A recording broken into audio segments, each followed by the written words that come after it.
Hello, hello. Hi, chat. Can you hear me? Hi, Cap. How are you doing? Hi, Zero. Thank you for the lurk. I hope you have a good day, too.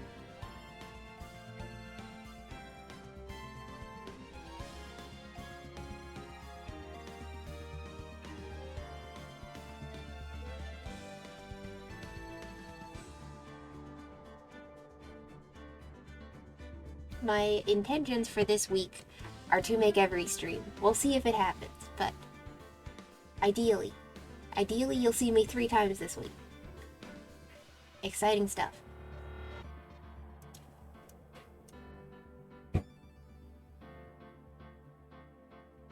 Thank you. Alright. Okay.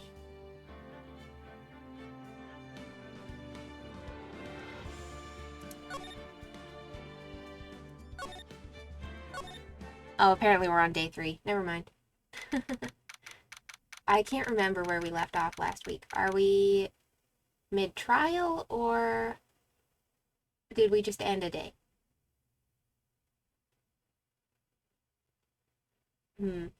Oh yeah, we finished interviewing the old guy with the parrot, right? And we found out who he is. So we're going into the trial. Okay. There's our boy Von Karma. Oh. Court is now in session for the trial of Mr. Miles Edgeworth. The defense is ready, Your Honor. Are we ready? I don't feel ready. I don't feel very ready. Von Karma doesn't look ready. The way he's clutching that jacket sleeve. Me with my safety blanket when I see him.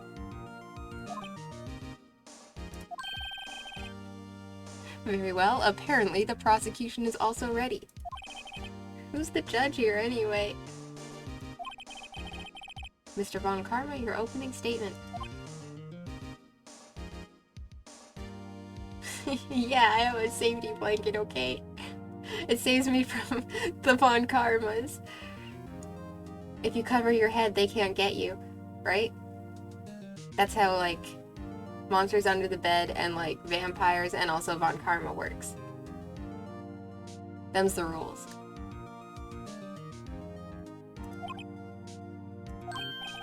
Very well, no opening statements, so... We're back! Not so fast, Judge. I was taking a meaningful pause before speaking. Oh, sorry to interrupt your meaningful pause. Hi, Lily. How are you doing? Right, of course. A prediction. Today's trial will end 3 minutes from now. Objection. Hi, Diamond Planet. Thank you for the objection in the first time chat. At the rate I'm talking, it's just getting through Von Karma is gonna take me more than 3 minutes. Sorry, buddy. Order, order! Mr. Von Karma, what is the meaning of your statement just now? Bah, must you question everything? Oh, thank you for the follow. I very much appreciate it. Von Karma just wants to come into the courtroom and be right, and that's it. Must you question me? It'll be over in 3 minutes. We have no time to waste. He set himself a time and now he's got to speed run it. Pro courtroom speedrunner? He can never be right. Very true. I'll call my witness now. Right. I call my witness, my decisive witness, to the stand. That mysterious boat shop owner. Oh, lovely, our boy. Witness, state your profession. Bro is Eepy?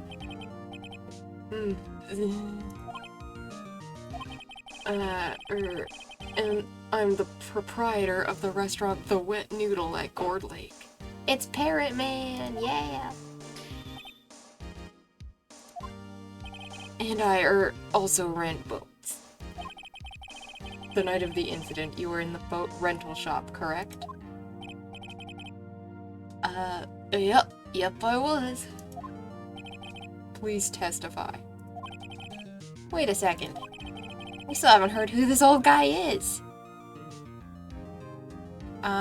We don't just let shit slide with Von Karma. Bro was all drunk into the courtroom. Yeah. Wait a minute. The witness hasn't stated his name yet. Because I did not ask him, Mr. Wright. Bah! It's allowed if I just say it is, okay? Von Karma is like the embodiment of that meme where Ron Swanson is handing over like a piece of paper and he says, "Don't worry, I have a permit." And the permit just says, "I do what I want," or something. Whenever the games let me, I always raise an objection. Yeah, I mean, why would you ever not, right? I have predicted this trial will end in 3 minutes. You're ruining my speed run, Phoenix. I'm frame skipping the witness. It's like fun to slam desk. It so is. And hearing Von Karma in his like Batman voice go, "Objection," never gets old.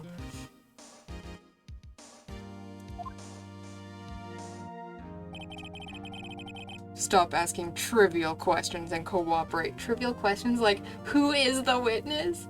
Bro. Yeah, right. The witness will state his name.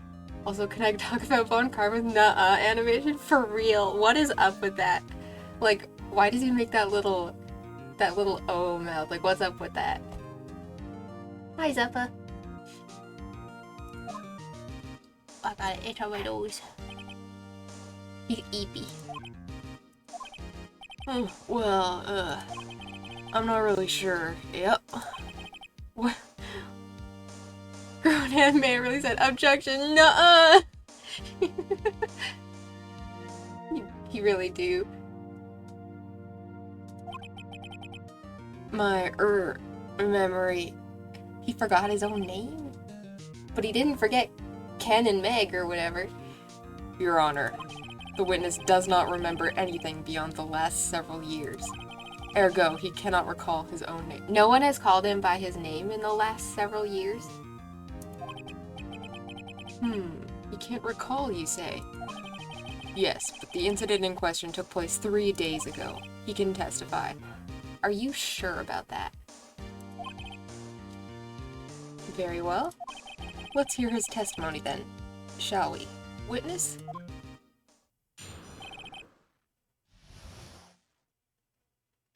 There's a Drazi here? Hi, Drazi.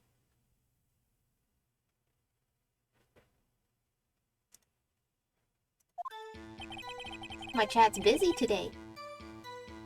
Almost Christmas means it wasn't Christmas! The greatest objection. It was the night of the 24th, just after midnight. Yep. I was in the restaurant where I, rent boats, as usual. Then I heard a bang. Yep. When I looked out the window, I saw a boat just a-floating on the lake. Then I heard another bang. Just about then, the boat comes back to shore and a man walks by my window. Very well. I'd like to begin the cross-examination. Objection! He sounds like he's making that sound like the... You know? There's nothing to question in my witness's testimony. Do not break my speed run. Do you think Von Karma's ever done a courtroom nuzlocke? Ergo, no need for cross-examination. Just as a refresher for me, can we see the courtroom? Yeah. Besides, there are only 10 seconds left before our 3 minutes are up. Bro, he's gotta get his record. Judge, your verdict now. Yes. Mr. Wright? Don't cross-examine, let him have his speed run. Probably has in those 40 years of a perfect record, yeah. Yeah, I'd like to cross-examine, even if I only get 10 seconds. What are you saying? Of course I'll cross-examine the witness. Oh, the court record. Yeah, absolutely. Let's see. We have Lotta's camera, set to automatically take a picture when a loud noise is detected, faces the lake, because she was looking for Gordy. Then we have Robert's autopsy. Time of death sometime on the 24th or 25th, which is sus as hell. I've said it from day one. Shot from approximately 1 meter away. Then we have a lake photo. We can look at that. Someone holding a gun with their left hand, so it wasn't edgy. And then we have the second lake photo, but it's empty. Misty Faye from the old DL6 incident. The Gordy article.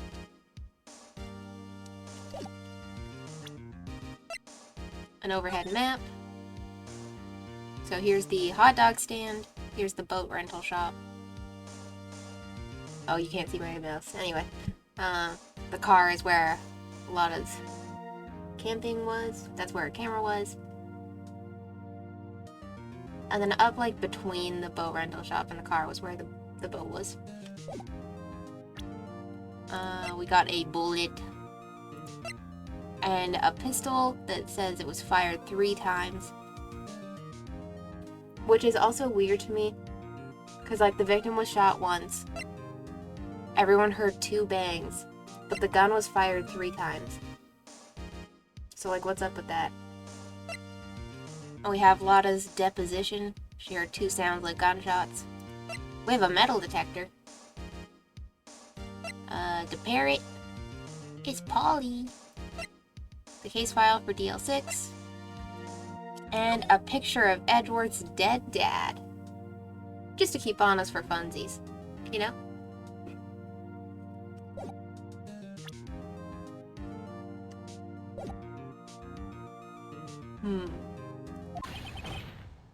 Oh man, he got angry! Raw!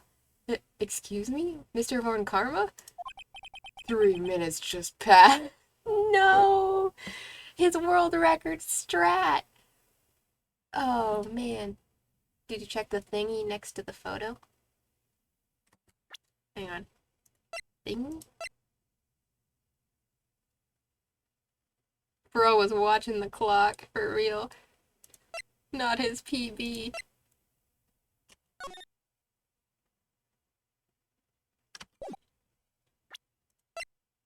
Oh, you mean the DL6 case file? This is the case summary of the trial from 15 years ago for the murder of Edgeworth's dad. So it was located in the elevator in this exact courthouse, which is fucking wild. That Edgeworth has just been going to work every day in the building where his dad died. Air in the elevator was oxygen depleted at the time of the incident. No clues found on scene. Gregory Edgeworth, trapped in an elevator, returning from a lost trial with his son, aged 9. 1 bullet found in the heart. The murder weapon was fired twice. That is kind of messed up, right? Yanni Yogi is the suspect, age 37 at the time. Court bailiff trapped in an elevator with the Edgeworths. Memory loss due to oxygen deprivation. After his arrest, fiancée Polly Jenkins committed suicide. That's new. Interesting. Interesting. Okay. Hang on. Wait. So...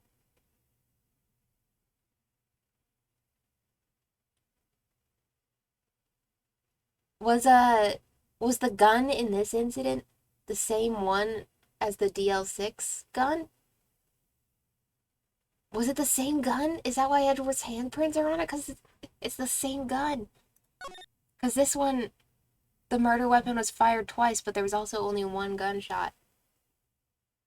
So if it was shot one more time, then it would say that the gun was shot 3 times? That would be wild, right? That seems like a Phoenix Wright thing to do. We'll see if I'm right.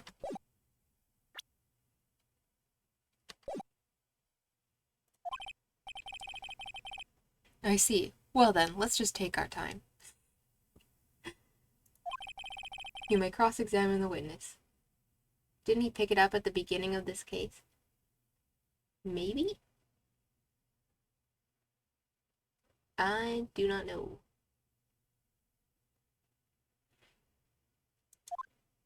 Okay, let's cross-examine. Night of the murder.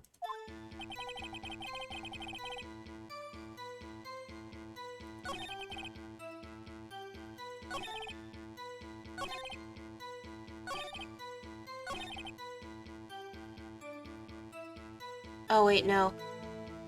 But then what's up with the 2 bangs on this one? Unless one of the bangs wasn't the gun. I don't know. Okay, can you tell us about the guy? By your window? Yep, by my window. Right outside the window of my little shack. And could you see the man's face? Well, the fog was pretty darn thick, but he was right there in front of me. I saw him. That is a rather important detail. Please add it to your testimony. Tisk, tisk, tisk. Bro is looking devious. I have a bad feeling about this.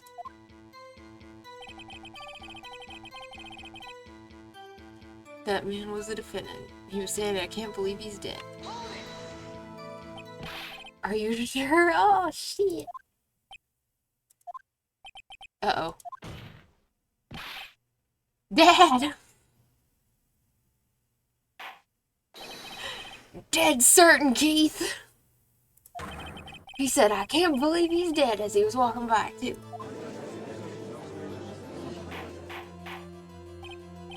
Witness, are you sure that the person you saw was Miles Edgeworth?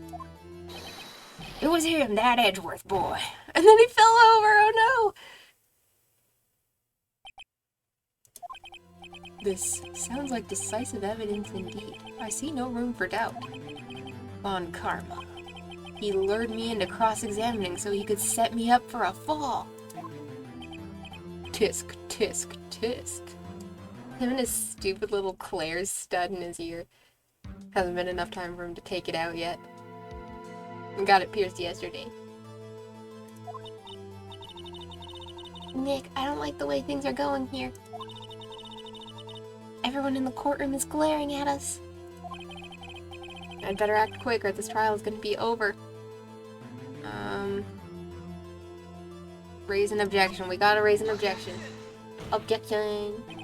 Your Honor, we proved in yesterday's trial that it could not have been Edgeworth who fired that gun. Objection.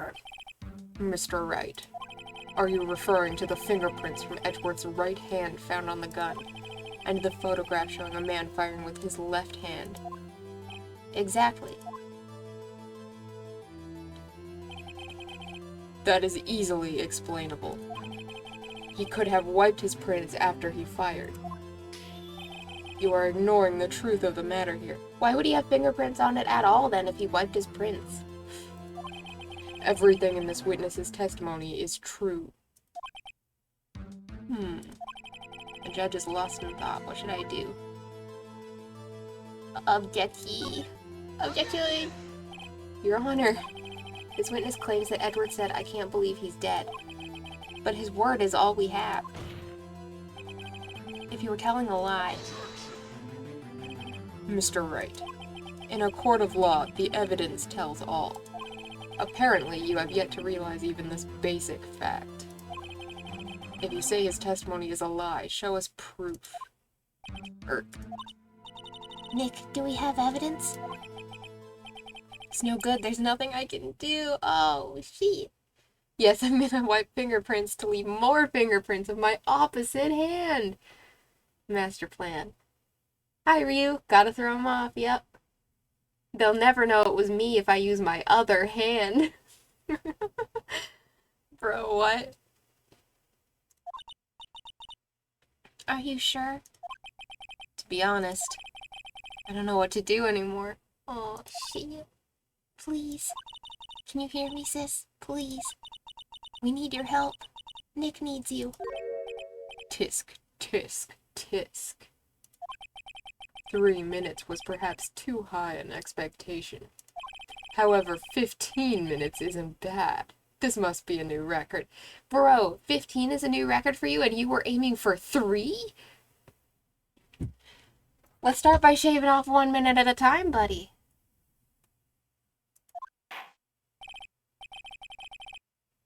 Enough. The witness may leave the stand. Ah, boo. This court sees no reason to further prolong the trial. Go big or go home, I guess. Yeah. Fly high, buddy. Nor is there any need for more time to decide the case against the defendant. This case is extremely clear. I see no room for misinterpretation of the facts. What? No. This court finds the defendant, Mr. Miles Edgeworth, guilty. Oh, shit. The accused will surrender to the court immediately, to be held pending trial at a higher court within a month from today's date. Did we just... did I fuck up? What did I do wrong? That is all. This court is adjourned. Shit. Wait!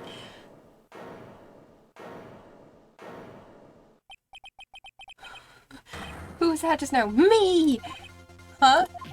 What? It's Larry! Oh, saved by the butts. What are you doing here? Our goat! Goated with the sauce? Listen, you gotta listen to me. I was there in the park the night of the murder. I wasn't sure about it until just yesterday. But today I remembered it. Other than Gumshoe, yes. Gumshoe is also the goat. Remembered what? The gunshot! I heard it too. Order. What is the meaning of this? The verdict has been decided. I call for adjournment. One moment, Mr. Von Karma. So, you say you heard a gunshot? Yeah, I did. A gunshot that night. I was sitting here in the audience listening to the testimony. Then I realized something he said was different from what I remember. Anyhow, I can't just sit here and let you call Edgy a murderer. It's just not right. I'll testify. Let me testify.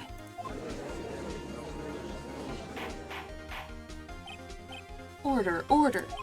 Well, this is the first time something has happened like this in my court. I'm not quite sure how to proceed. Judge, you've already given your decision.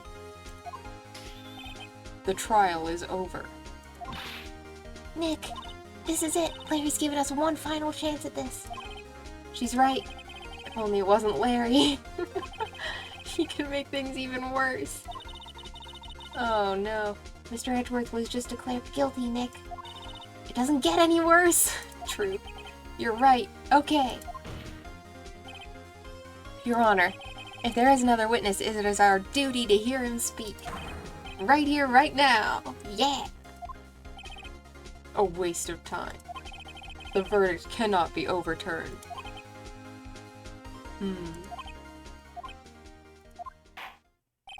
Allow me to speak my opinion.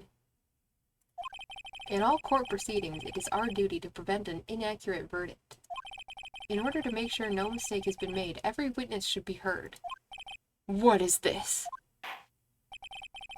I withdraw my previous verdict of guilty. Hell yeah! We did it!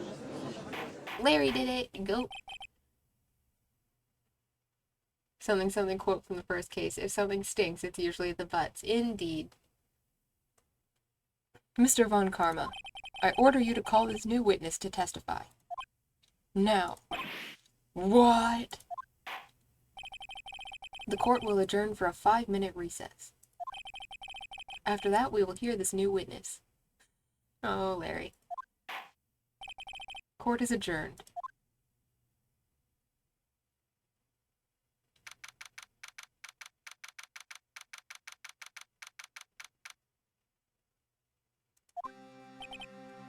Whew. That was too close. Sorry to keep you on the edge of your seat like that, Edgeworth. I've seen worse. Yeah, right, Edgeworth, you're sweating bullets. Karma's throwing the run. Oh no. He's never gonna get world record pace at this point.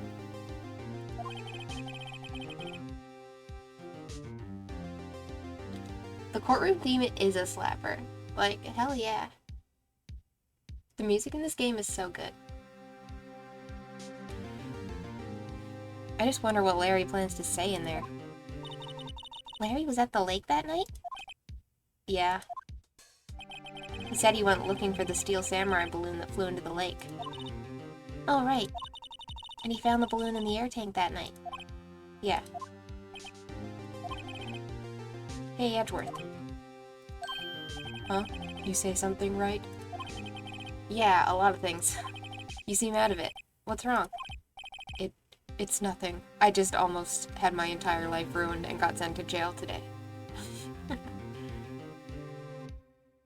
Yeah, I haven't encountered a miss on the soundtrack either. Mr. Edgeworth, there's something I've been meaning to ask you. What's that? Why are your fingerprints on the murder weapon? Oh.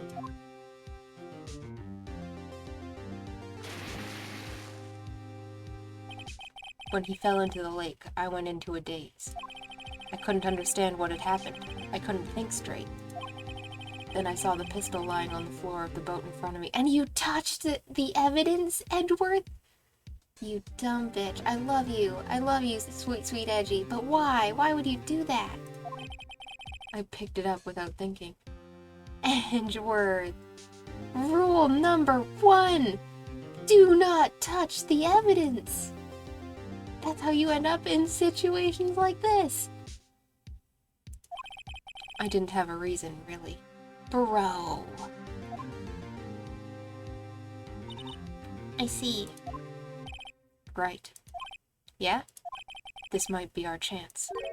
Our chance? Von Karma has only ever run perfect trials. Perfect trials? Perfectly prepared witnesses. Perfectly complete evidence. That's the secret to his success. This is the first time he's ever had to deal with something unexpected.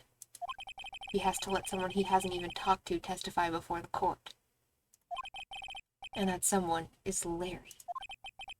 What are you getting at? It's likely his testimony will be full of holes, right? That's right, Nick. No 10-minute trial this time. We'll milk this one for all it's worth. Hey, it was 15 minutes. 15! Those 5 minutes count in a speed run. Everything's on Larry now.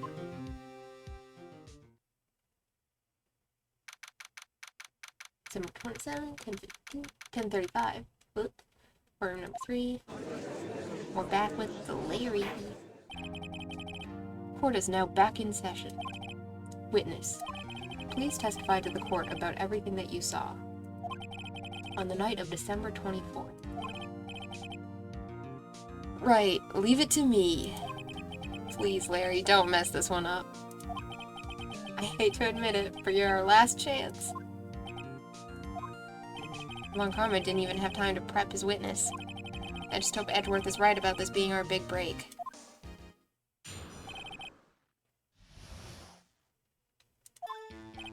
That night, I was out in a boat on the lake.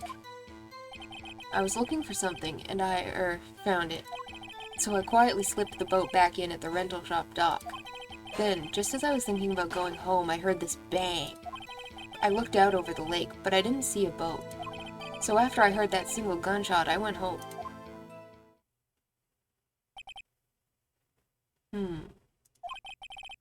That was an unusually vague testimony, even for this court. In any case, Mr. Wright, you may begin your cross-examination. Yes, Your Honor. What's wrong, Nick? It's Larry. I have no idea what he's gonna say if I press him. I'm a little scared. Well, we've come this far. There's no way to go but forward, Nick.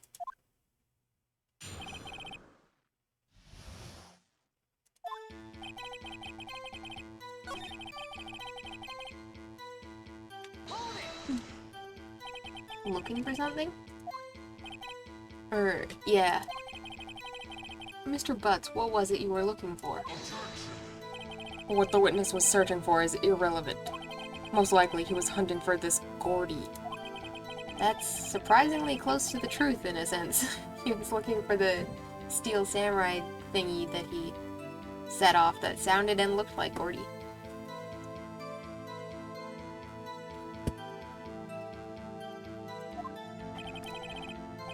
This is all irrelevant. Let's get it over with.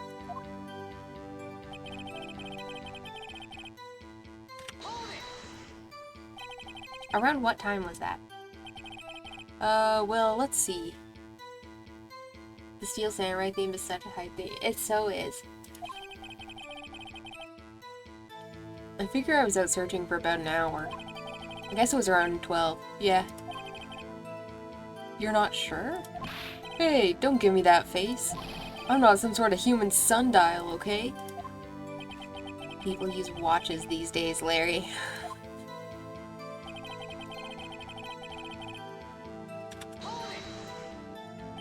Where did the sound come from?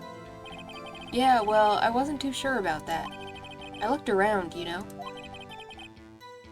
Did you look at the lake? Yeah, I looked. Looked out over the lake, but I didn't see a boat. Wasn't there a boat on the lake? Sundial wouldn't work around midnight there. You're so right. He's doing his best. He's doing his best.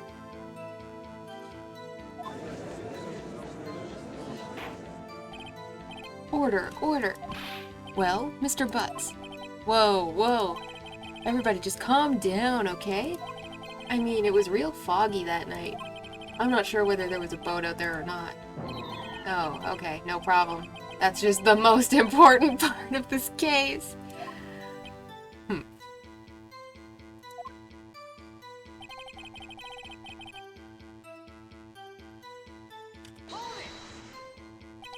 So you only heard one bang, correct? Yeah. Huh. Well, Nick? It was a pretty wishy-washy testimony, wasn't it? I guess I should just start working on the contradictions. Sorry. I wish I could be more helpful. I wish I could call my sister.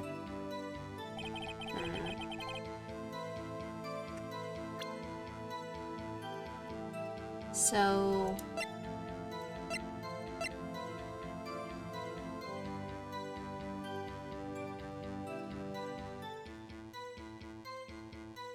that might have been this one?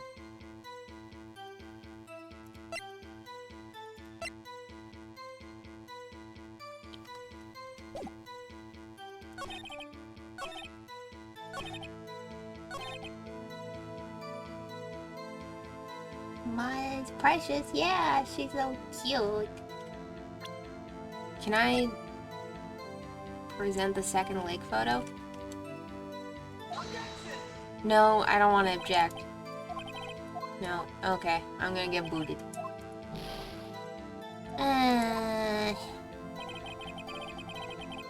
Feel bad, man.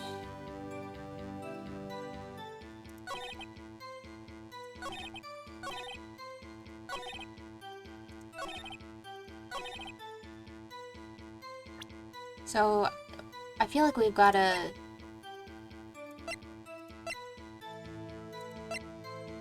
present something, but what? This?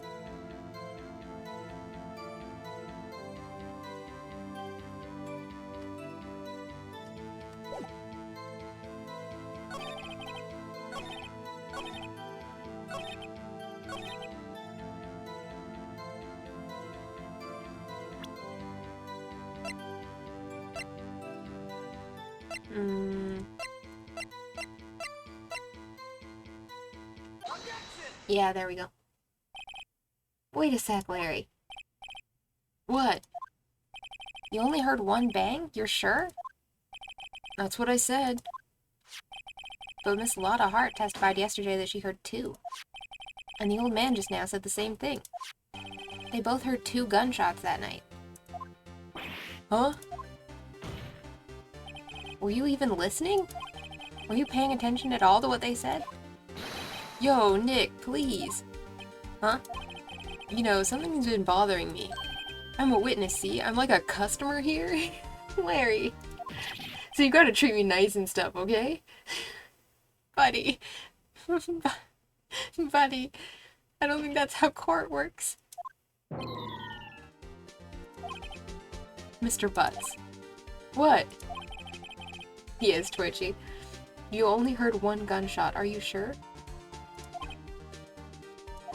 Well, to tell you the truth, I'm not sure. Eh? Not sure? How could you not be sure? Yeah, well, I might have missed the other gunshot. I was, listening to something else. Something else? My radio, dude. With my headphones. What? Buddy. Larry. Order, order, and stop that booing. Mr. Butts. You were listening to the radio with your headphones? Yeah, so what? That a crime? I listen to my radio. Everybody listens to the radio. What's the big idea? Is Larry helping us or Von Karma? That's a good question.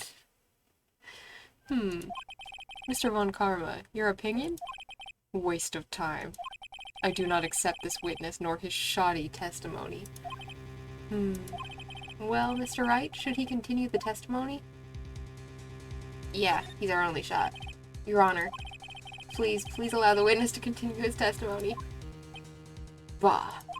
Nothing is more pitiful than a lawyer who doesn't know when he's lost. Very well, Mr. Butts. Please give us your testimony and be sure to include details like your radio. Right, leave it to me. I wouldn't if there were any other way out of this, believe me.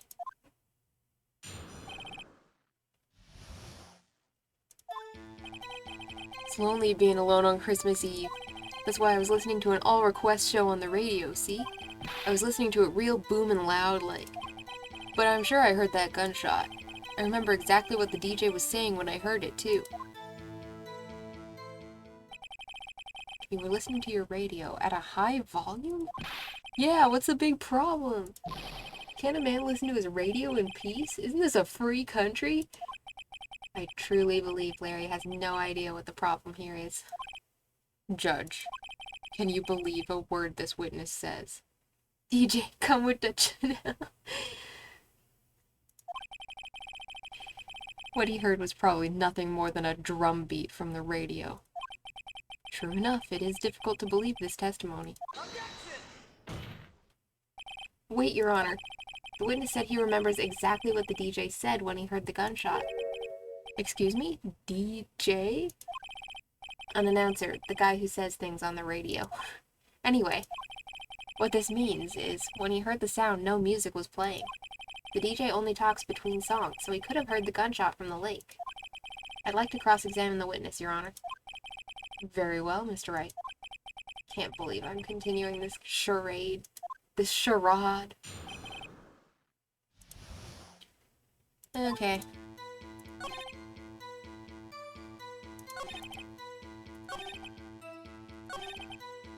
Okay, tell us what he was saying. What did she say? Mr. Wright, please cease these pointless questions. What possible good could come from knowing what a radio DJ said to us? Indeed, Mr. Von Karma has a point. I'll allow the question only if you see some reason why we should care. We should care, because it was Christmas Eve, or Christmas. Of course we should.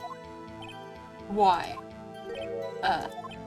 Well, how do you know if we don't ask, Fine, very well. Mr. Butts, please testify to the court. What was the radio announcer saying when you heard the gunshot?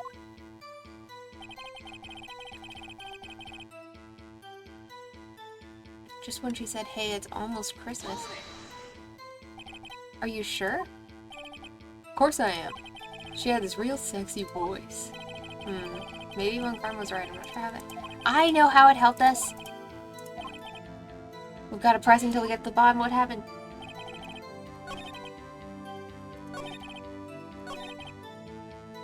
He might have heard the first of the three, yeah.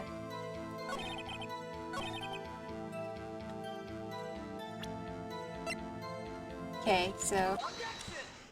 this. Larry, are you absolutely sure what you're saying is correct? Huh? What's with the face? You look scary, dude. Hey, if you're trying to scare me, you better know I don't scare that easy, he says, looking absolutely terrified. Is something the matter, Mr. Wright? Your Honor, did you hear what the witness just said? The DJ said, hey, it's almost Christmas when he heard the gunshot. Indeed. And? Almost Christmas means it wasn't Christmas! Do you realize what this means? When he heard the gunshot, it was still Christmas Eve! You did it, Diamond Planet! Almost Christmas means it wasn't Christmas!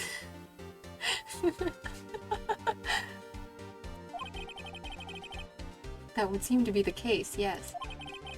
But he should have heard the gunshot after midnight. This photograph is irrefutable proof of this fact. I hate this game. For real? Let's see what the time was on the photo when the gun triggered via Mrs. Hart's camera. 15 minutes after midnight on Christmas Day. This is a clear contradiction, Your Honor. Order, order. What does this mean? The two prior witnesses heard gunshots after midnight. However, this witness says he heard a gunshot before midnight.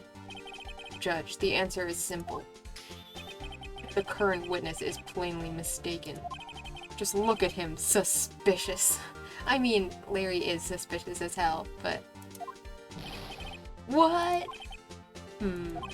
Well, Mr. Wright? What do you think about Mr. Butt's claim that he heard the gunshot before midnight? I think he's right. Larry's not mistaken, Your Honor. He heard that gunshot before midnight. Intriguing. I'm assuming you have evidence for this wild claim. Show me evidence there was a gunshot before midnight. The second lake photo. Look at this photograph. Look at this photograph. Every time he says that, I'm gonna sing it. This was taken by our witness, and every time I see it, it makes me laugh. Miss Lotta Hart with her automatic camera. The timestamp on the photo reads December 24th, 11:50 p.m. Oh? But there's nothing on the lake in this picture. Your Honor, the real issue here is not why nothing is shown in this photograph. It is why this photograph exists at all. What do you mean? Your Honor, this photograph was taken by an automatic camera. That camera was set to go off in response to loud noises. Aha! Now he's getting it. Correct. There was a loud noise on the lake at 11:50 p.m. That is why this photograph was taken. In other words, when Larry heard that gunshot, it was most definitely still Christmas Eve. Indeed, it would seem that this is the case. Then where does that leave us? Miss Hart testified that she heard the gunshots after midnight. Are you claiming she was mistaken? Not at all, Your Honor. It is a fact that the camera also triggered at 15 minutes after midnight.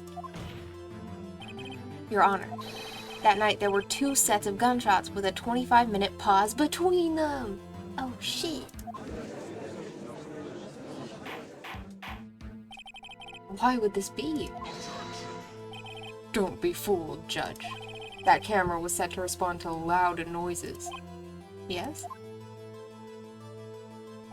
There is no proof that the loud noise at 11:50 was a gunshot. Why, the witness could have sneezed, triggering the camera. Hey, my nose was clear that night, man. Clear! Well, Mr. Wright? There's no turning back now. Can you prove that the loud noise at 11:50 p.m. was indeed a gunshot? Please show the court evidence if you have any. Well, the gun was fired 3 times, right? This is my evidence. The murder weapon? Something about this pistol was bothering me, Your Honor. Both of the witnesses who testified yesterday heard 2 gunshots. However, the murder weapon was fired 3 times. When, then, was the last shot fired? Only now have I realized the truth. That third shot was the shot Larry heard just before midnight. Order! Order! That would make sense of the evidence we've seen so far. However, this leaves me wondering exactly what did happen that night on the lake. Exactly. If this is true, there were 2 sets of gunshots separated by 25 minutes. One at 11:50, another at 15 minutes after midnight.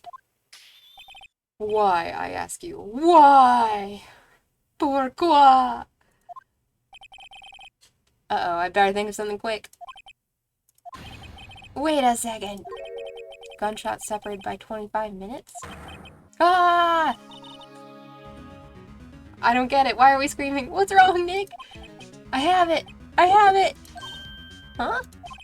Remember the case with the Steel Samurai? Huh? Yeah, of course I remember. The murderer in this case had the same idea as the murderer in that case. What do you mean? Maya. Yes?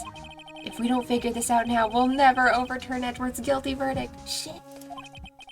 Shouldn't there be a 3rd photo? Yeah, there should, actually. I've got a hunch and I'm going to run with it. Right, I mean, is this safe? Safe? We've already gotten a guilty verdict! We have nothing to lose! You just watch and let me know if I say anything that sounds fishy, okay? Right, Nick. Your Honor. Yes, Mr. Wright? The testimony just now has cleared up this entire case. What do you mean, Mr. Wright? Tisk, tisk, tisk.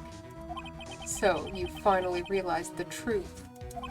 There can be no other murderer here than Miles Edgeworth himself. Wrong, Von Karma. A man was shot that night, but it wasn't Edgeworth who did the shooting. Listen, rookie. Take a deep breath and consider the facts. At the time of the murder, 1 boat was on that lake. This was shown by the witness's photograph. The defendant, Edgeworth, and the victim, Robert Hammond, were on that boat.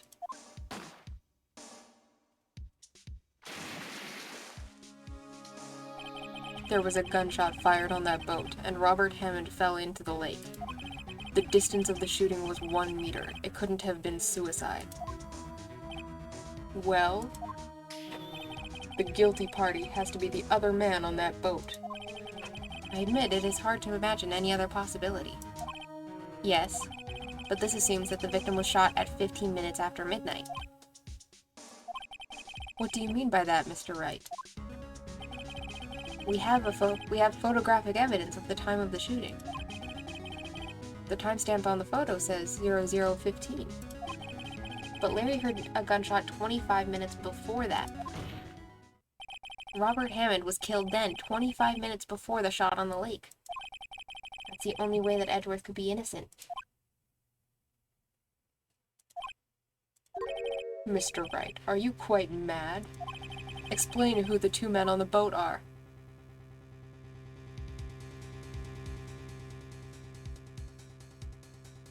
Oh shit, I don't know.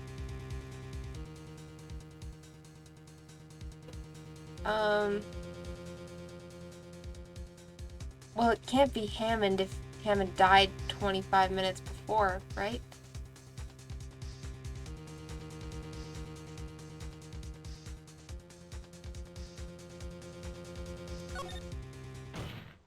Of course, it was Edgeworth and the murderer! After the murderer killed Robert Hammond at 11:50, he assumed the guise of Mr. Hammond and met Edgeworth.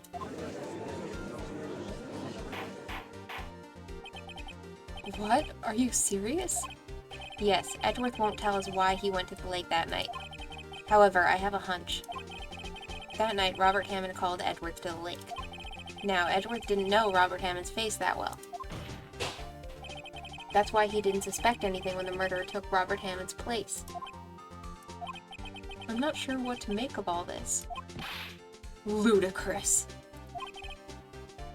Why do I feel like the murderer might be Von Karma?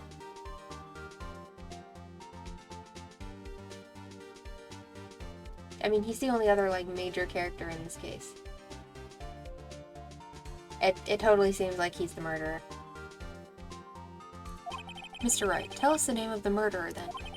The murderer's name? Right, it's... I don't know. Actually, I don't know the murderer's name. You don't know? Bah! Again, you waste my time. He does use his left hand a lot. You're right, Lily. I don't know, because he never told us! The murderer is the caretaker of the boat shop. Huh? Phoenix? Unlikely. Okay. If it keeps the trial going, okay. Sure. Whatever. At 11:50, he was the one who killed Robert Hammond. The caretaker of the boat shop? Where did he do this? There weren't any boats on the lake then. Why would he have to go all the way down on the lake just to shoot someone? May I suggest that the real scene of the crime was not on a boat? What? Well, then, where did the murder take place?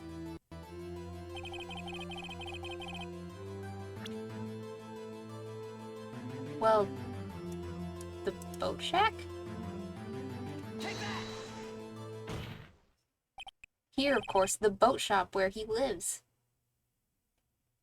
Why did Polly know about DL6? I'm pretty sure... I'm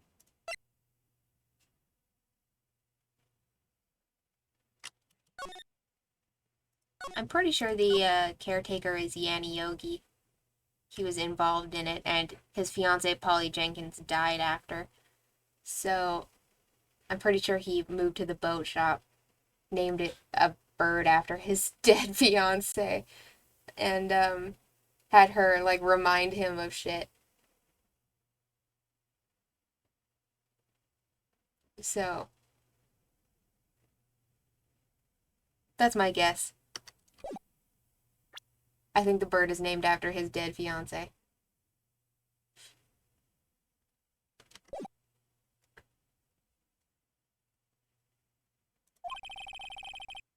That way he could meet with the victim without anyone seeing. Do you have proof that the boat shop was the scene of the crime? Recall Larry's testimony, if you will.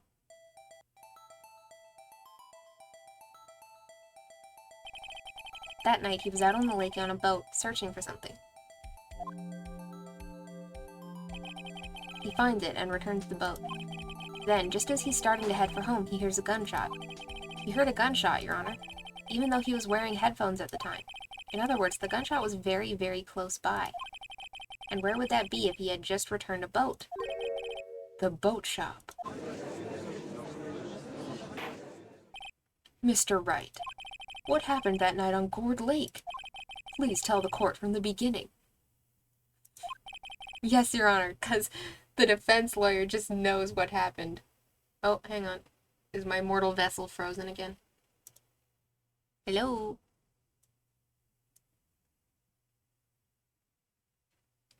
Hello?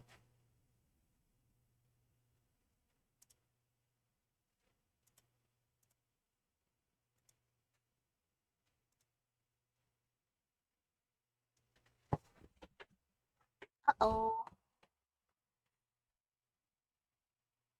Hang on. I've got to restart my form. Uh-oh, thinky.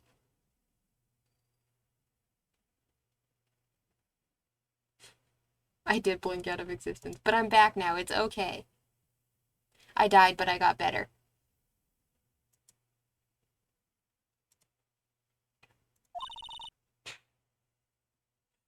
I could be a blink dog. I'm a good boy.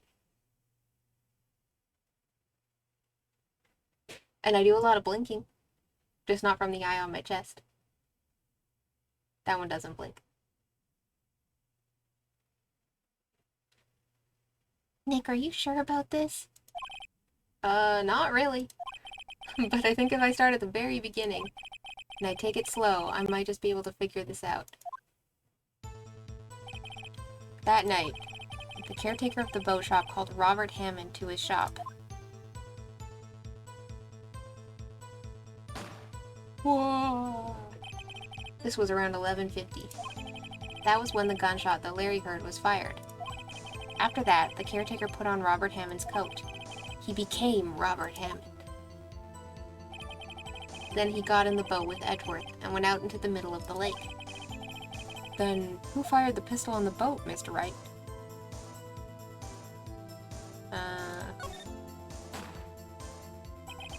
Of course it was the murderer who shot the pistol. He shot twice. Both missed Edgeworth on purpose. Wait a minute. Yes?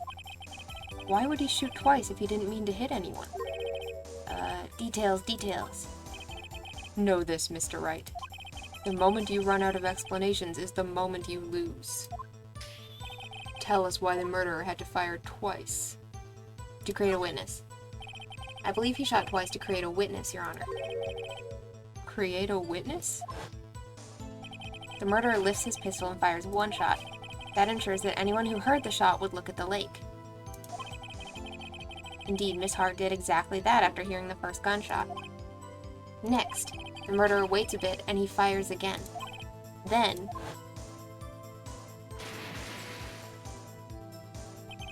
the murderer jumps from the boat himself, leaving the pistol in the boat behind him. I see. To someone looking from the edge of the lake, it would appear that one of the men on the boat had shot the other. The murderer didn't know about the automatic camera, of course. That's why he shot twice, to draw attention to the boat. Once you realize that, everything else falls into place. The boat shop caretaker swam back to his shop. Then he put Mr. Hammond's wet coat back on the body. And then Edgeworth picks it up like a fool, like an absolute idiot, and threw the body into the lake. This is what happened, Your Honor. These are the events that transpired that night on Gourd Lake. ...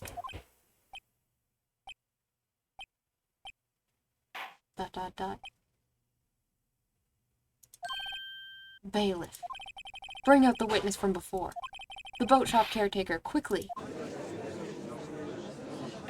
Like, all he had to do was not pick it up, right? All he had to do was not be an idiot, and he failed. The brain cell was not with him that night. Very well. While we are waiting for the caretaker, I would like to ask the defendant, Miles Edgeworth, a few questions. Mr. Edgeworth, please take the stand. It's our boy, our sweet, stupid boy. Mr. Edgeworth, you heard what the defense has said? Yes. Well, why did you go to the lake that night?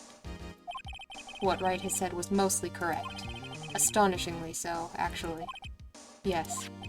Several days ago, I received a letter. The letter was signed Robert Hammond. He asked me to come to the boat shop by the lake at midnight on Christmas Eve. He said he had something very important to discuss with me. Something important? I'm sorry, I can't say what it was. Your Honor, sir.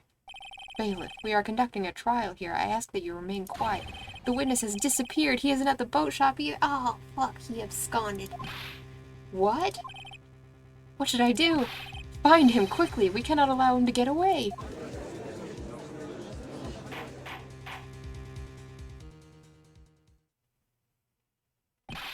Mr. Von Karma, your witness has disappeared. A search warrant has already been issued.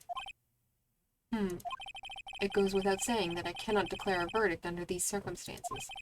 I will extend the trial until tomorrow, the final day allowed. How did you get to the boat shop that fast? I don't know, man. Ace Attorney teleportation powers. It's how we get to 1,000,000 places in one day. Or they already had someone at the boat shop and they, like, radioed? I don't know. I request that the police department utilize all its forces to find that witness. Am I understood? One more thing. Just who is that boat shop caretaker? I think his identity has become very important to this trial. Yeah, probably Gumshoe. I want him, and I want to know who he is. I want him carnally. I'm kidding. Very well, court is adjourned.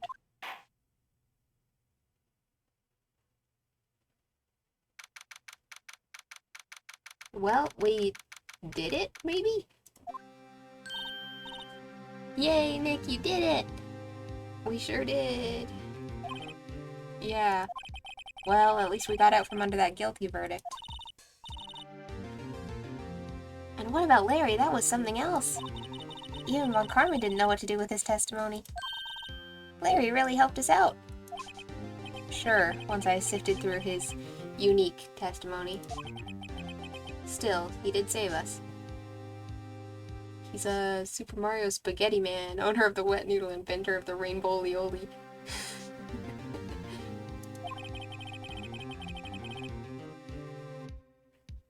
I just wish our cases weren't so down to the wire all the time. I know what you mean. Phoenix can never have an easy win. Sometimes I feel like it's us on trial instead of our clients. Hey, Edgeworth.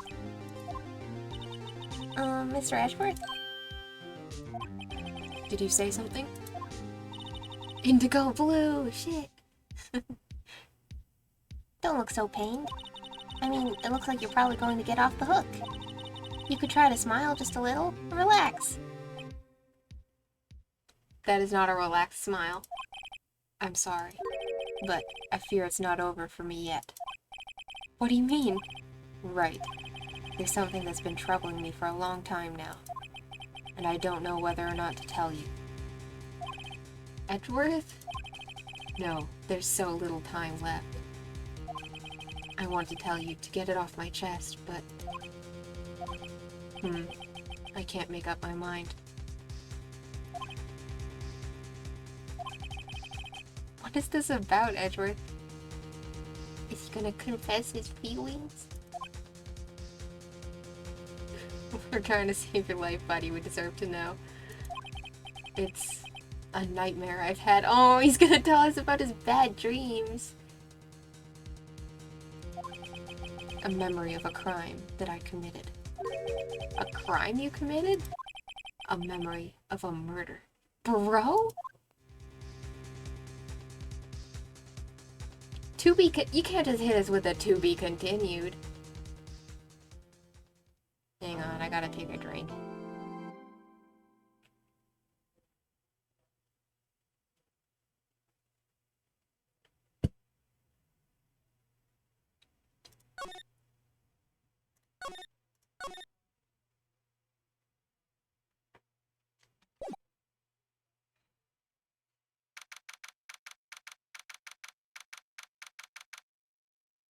Yeah, they're not exactly substantial evidence now.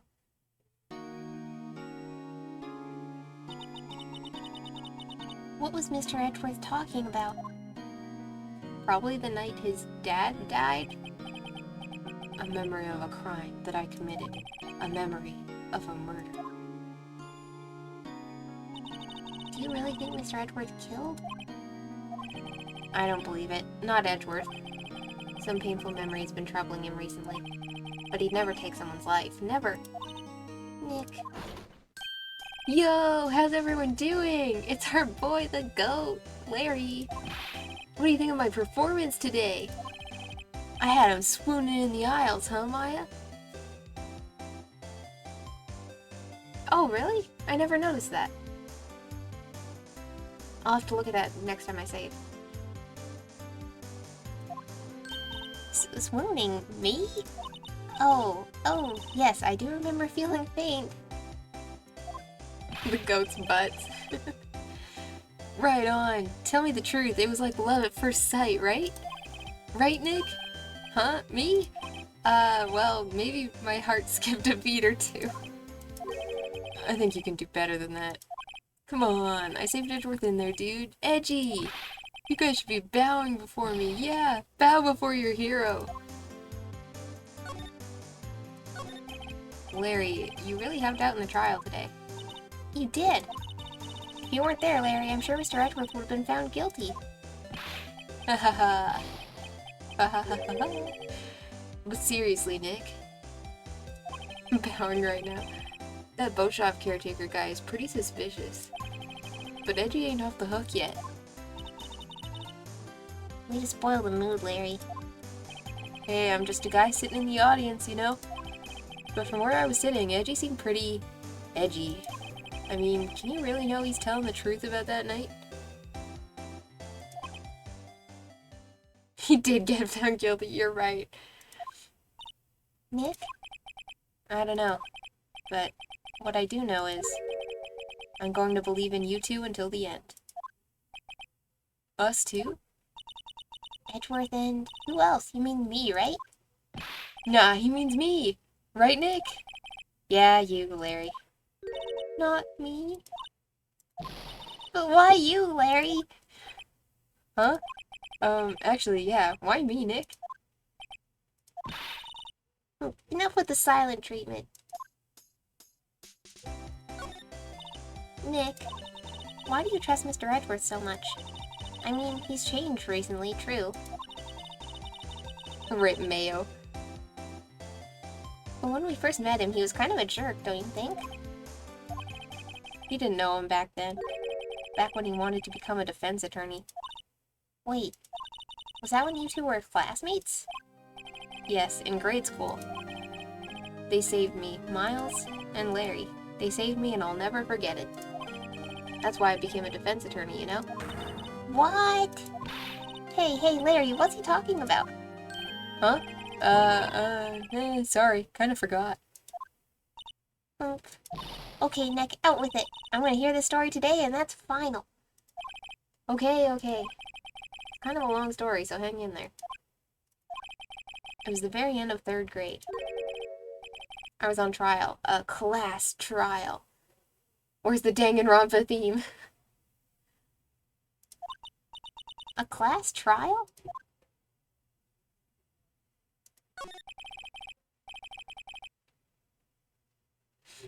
You remember, Larry, spring, end of 3rd grade, Monokuma showed up? A kid in our class got his lunch money stolen. Lunch money? Our school was really small. Every month, kids would bring in an envelope with money for lunch from home. Huh, I see. Anyway, this kid's envelope disappeared with $38 still inside. 38 smackaroos. Oh yeah, now that you mention it, I do remember that. I can see why you'd forget, though. You were out of school that day. Anyway, the envelope had been stolen during PE class. I was coming down with a cold, so I'd skipped PE that day. I was the only one not in class. So they thought you did it? Yeah, the kids in class said I should be put on trial. Trial? So the next day we held a classroom trial with me as the defendant.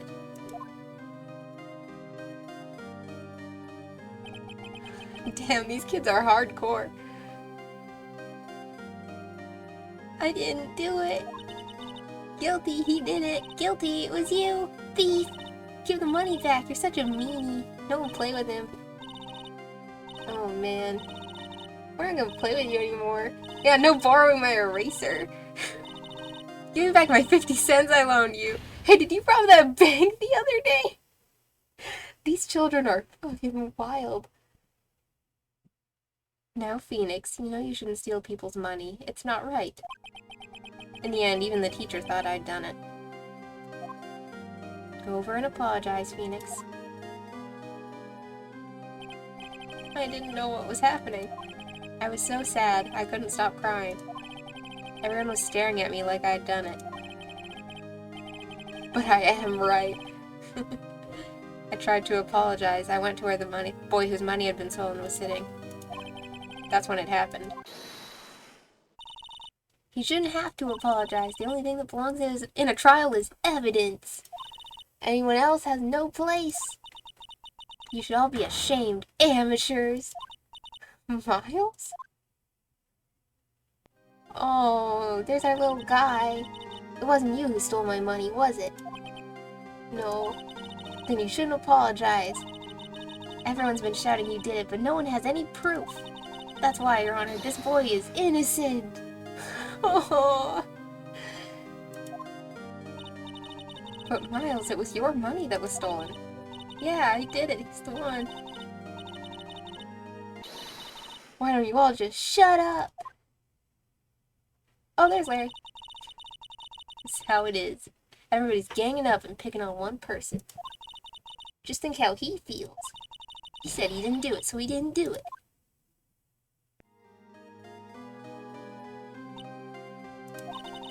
Very well. I will replace the money myself. This class trial is over.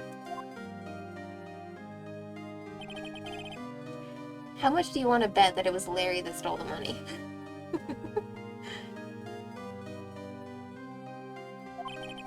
After that, the three of us were the best of friends. Wow, I had no idea. That was honestly really cute. When something smells, it's usually the butts. Yeah, I had no idea either. I mean, I forgot. That's when I learned what it meant to be alone. You were 9 years old, Phoenix. If that, you were like 8. Totally alone, without a friend in the world. You did a good thing, Larry. Yeah, well, I was just lucky that I took the day off from school. If I'd been there, they would have thought I'd done it. So I took it kind of personally, see? Children can be relentless. Anyway, Edgeworth and I talked after that class trial. That's when I heard his father was a defense attorney. I remember his eyes would shine when he talked about his father. Poor baby Edgy. Oh, little man. I'm going to become a defense attorney just like my father. A famous defense attorney. Then, a few months later, he suddenly transferred to another school. El Gregorio Edgeworth. The DL6 incident. Right. I'm not sure, but the transfer probably had to do with his father's death. That's so sad. It was several years later when I heard Edgeworth's name again. There was an article about him in the newspaper. The headline was something like, "Dark Suspicions of a Demon Attorney." Fabricating evidence, manipulating testimonies, covering up facts. The article said he'd do anything to get a guilty verdict. Anything. But why? What happened? I mean, that's not the Edgy I used to know at all. That's what I thought, too. I tried to get in touch with him I don't know how many times. He never replied. I guess he didn't want to see his old friends. I couldn't just drop it, though. I wanted to meet him, to learn why he had become who he became. That's when I decided. Wait, you don't mean... That's why? That's why you became a defense attorney? To meet Edgeworth? Bro, that's so gay. We thought Edgeworth was gay? Phoenix is almost worse. What is with the homoerotic tension between these two? If I was a defense attorney, I knew he'd have to meet me whether he wanted to or not. I love that for you too. In court. He wanted to see his crush so bad, he went into court for it. Edgeworth believed in me, and I believed in him. He's in pain, and no one's on his side. I'm the only one who knows the real Edgeworth. I'm the only one who can help him. Whoa, Nick. That's kinda gay, dude. So, is that why you helped me out for free? Yes. I helped you because I believed in you. Except I don't remember saying I'd do it for free. Aw, Nick. Nick. Nick. We have to save Mr. Edgeworth if it's the last thing we do, okay? If you wanted to see him, you could have just committed a crime. That too. Right. It very well may be. First, there's that rental boat shop caretaker. We need to find out who or what he is. I don't for who. I guess I can clean out some of this evidence I no longer need. Okay, let's go.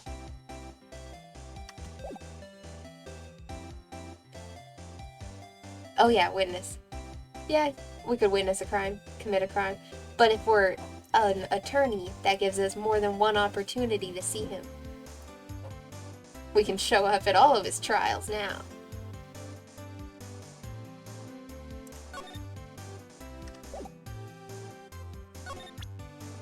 Ooh, he gets to prep us up, huh?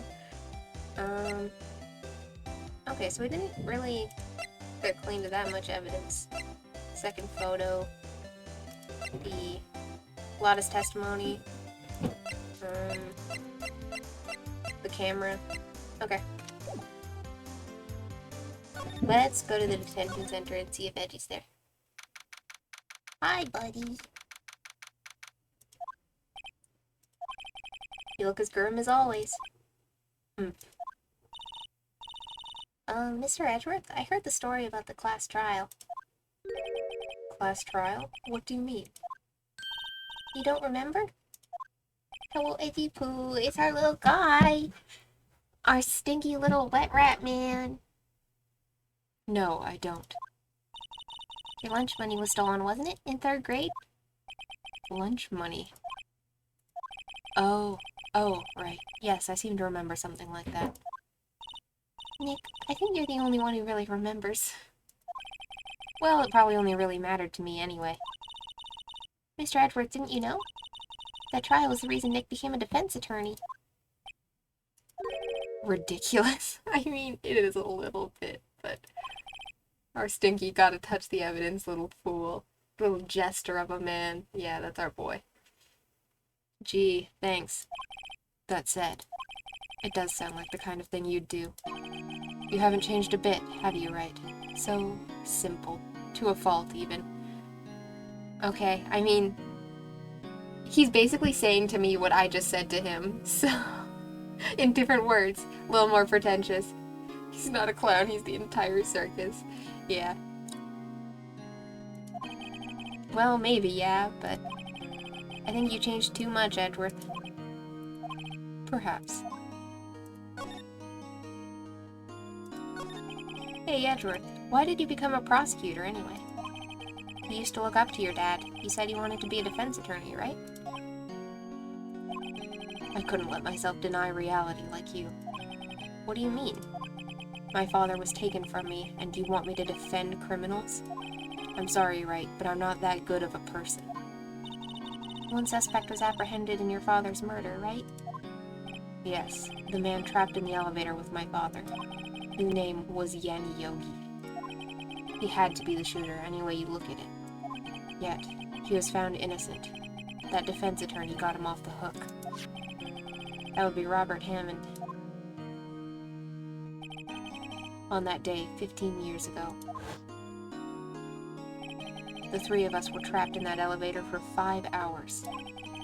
When we were rescued, we all suffered oxygen deprivation. I had lost all memory of the murder.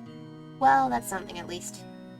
Yanni Yogi, more like it's time to duel. Yeah. Lost your memory?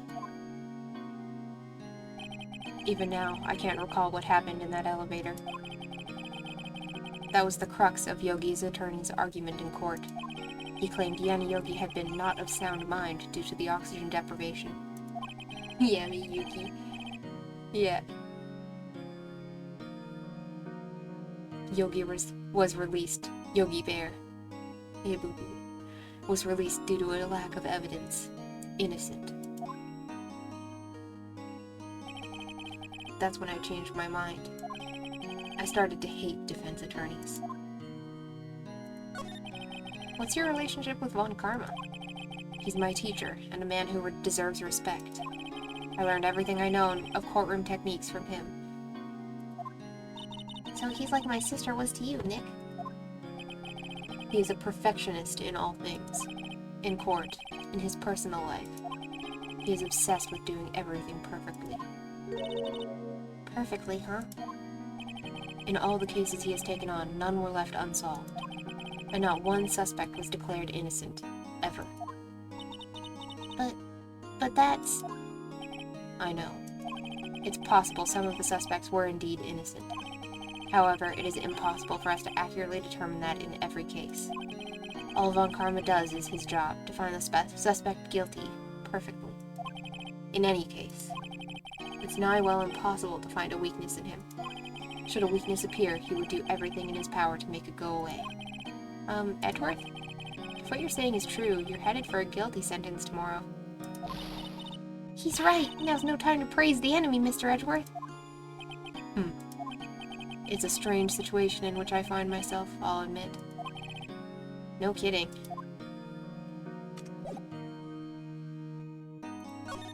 Can I present this to him? It was that case that changed my life.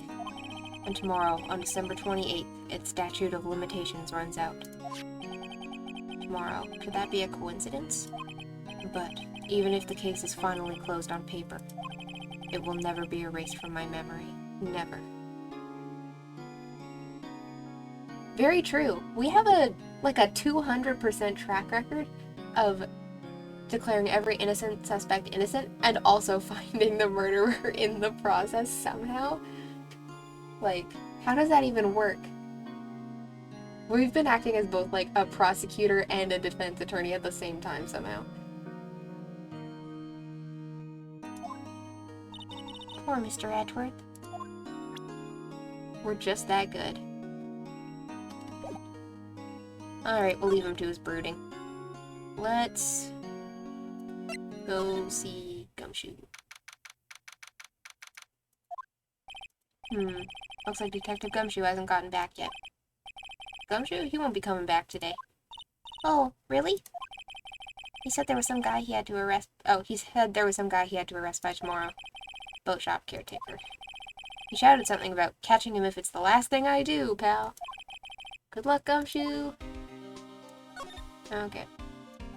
Let's go to Gourd Lake. There he is. Hey, pal. Long time no see. We don't talk about Mia's help. Or Larry's. We did it all on our own. Exactly. Oh, Detective Gumshoe. Close one today, eh? I got so worked up I snapped my tie in half. Sorry about that. No problem, pal. Thanks to you, now we know who really did it.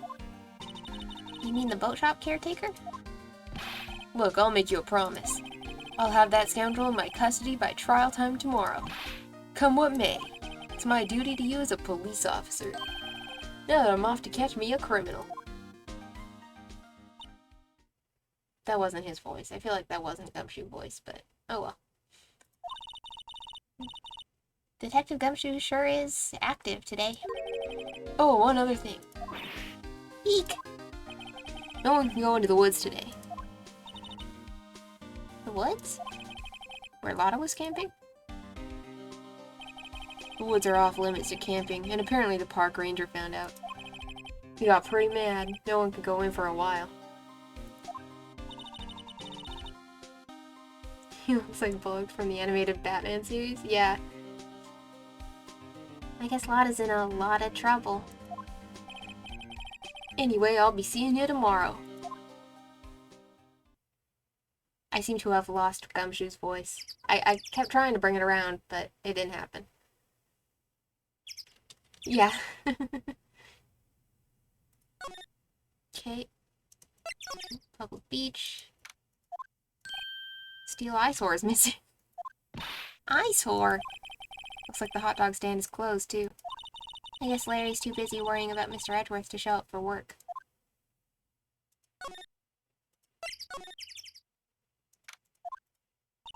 That old caretaker got away. Yep. I never imagined he might be the real murderer. Ahem. I'd know that clearing of the throat anywhere. Aha, hello. What might you be doing here? It's our boy Grossberg. Just has a radio playing his mixtape on at all times. Yeah. Out for a walk, hmm? Ah, the days of my youth. Like the scent of fresh lemon, you see. Mr. Grossberg, this is no time for idle reminiscing. Mr. Edgeworth's trial ends tomorrow. That is true, yes. But from what I saw of today's trial, Edgeworth should be fine, right? Well, I'm not so sure about that. Oh, what do you mean by that? Well, I'm not sure. Why is Mr. Burger here? I don't know. Why is he here? If you find anything out, come by my office at once. I may be able to offer you some assistance. Thanks. Bye. What do you think Mr. Grossberg was doing here anyway? Who knows?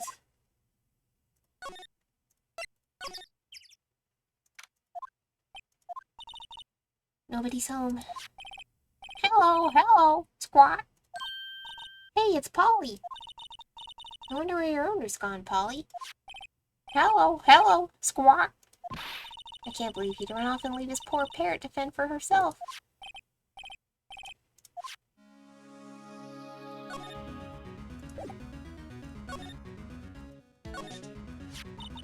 Maybe I should take care of Polly, Nick. You probably shouldn't just kidnap her. The police know about her anyway. I'm sure they'll do something. Well, okay. Sorry, Polly. He says I can't take you. Great, now the bird's going to hate me.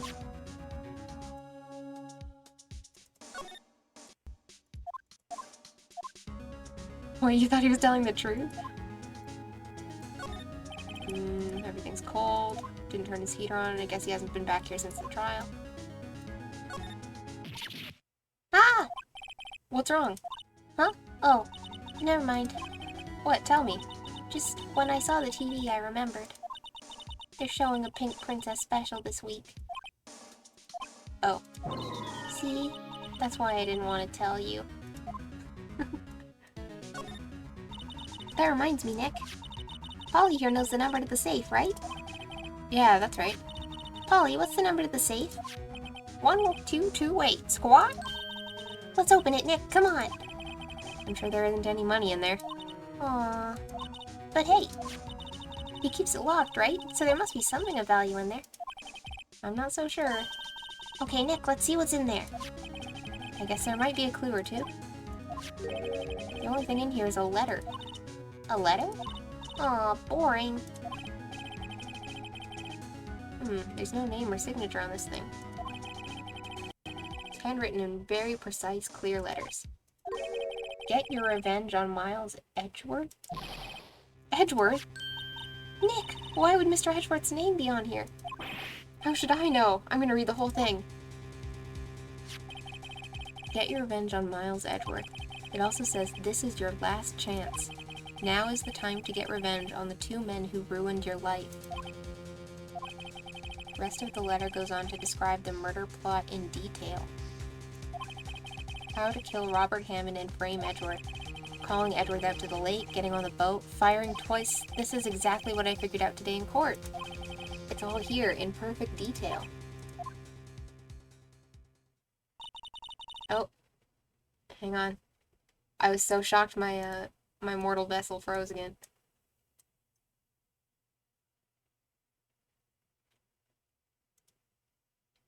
Let me just reboot my corpse real quick. I'm sorry about that. Sometimes it goes the entire stream just fine without any issues, and then sometimes it's like, no.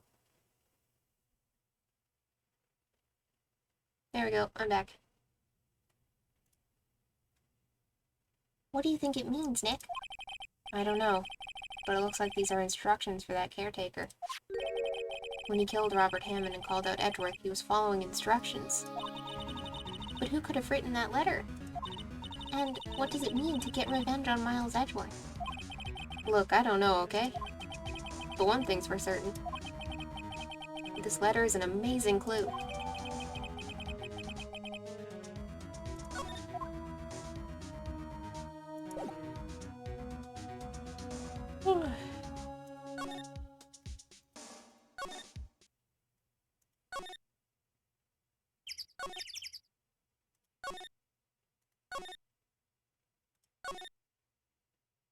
I think we gotta bring this back to the detention center. Edgeworth, see this letter? This came out of the safe in the shack where that boat rental caretaker lives. I see. Revenge on me? Who is that old guy, anyway? I don't know. Could he be an innocent defendant you got declared guilty or something? Nice, right. But I don't remember that old man. Not at all. So he was following this letter, then? Which means there was someone else behind it. Now is the time to get revenge on the 2 men who ruined your life. 2 men, meaning myself and Robert Hammond. It also says this is your last chance. Last chance? Wait, maybe he's talking about the statute of limitations on the DL6 incident.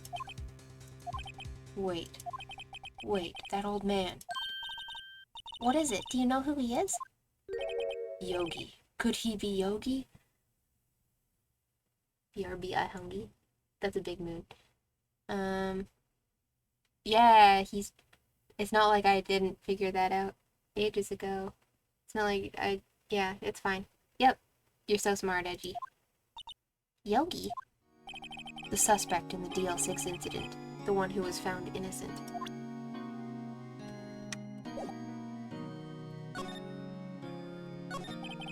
Yanni Yogi was a court bailiff at the time. We just happened to be in the elevator together 15 years ago.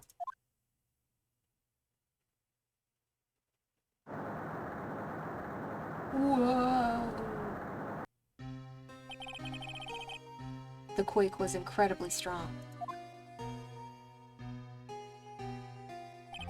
Before I knew it, everything was dark.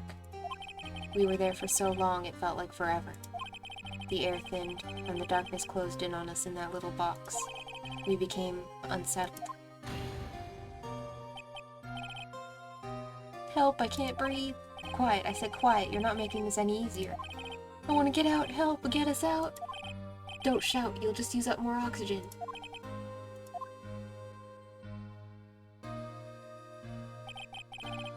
That's all I remember.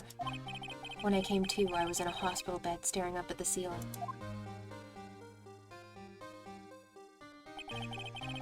In court, Yanni Yogi's mental condition was called into question.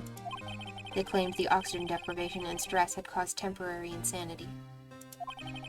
In the end, the claim passed for the court, and Yogi was found innocent. Huh. But isn't that strange? This letter tells him to get revenge on Edward. Why would he want to take revenge on you? Right. Yeah? There's something that's been troubling me these last few days. I didn't know whether or not I should tell you. Bro, can you just tell us all of the things so that we can save your life? You mean the nightmare?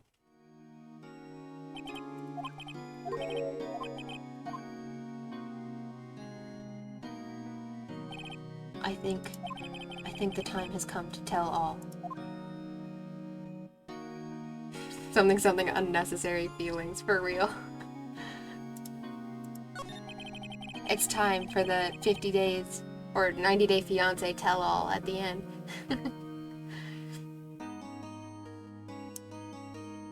For the last 15 years, I've had the same dream almost every night. I wake up in a fearful sweat every time.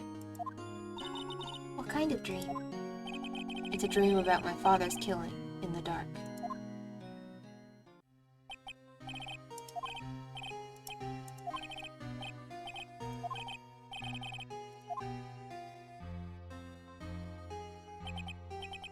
I can't breathe. You're using up my air. What? Stop breathing my air. I'll stop you. What are you? Stop breathing my air. Me when someone intrudes on my personal bubble. No, Father. He's attacking, Father. Then I see the pistol lying by my feet. I don't know if it was evidence from that day in court or the bailiffs. In a daze, I pick up the pistol. Get away. Get away from my father. Oh, fuck. Whoa.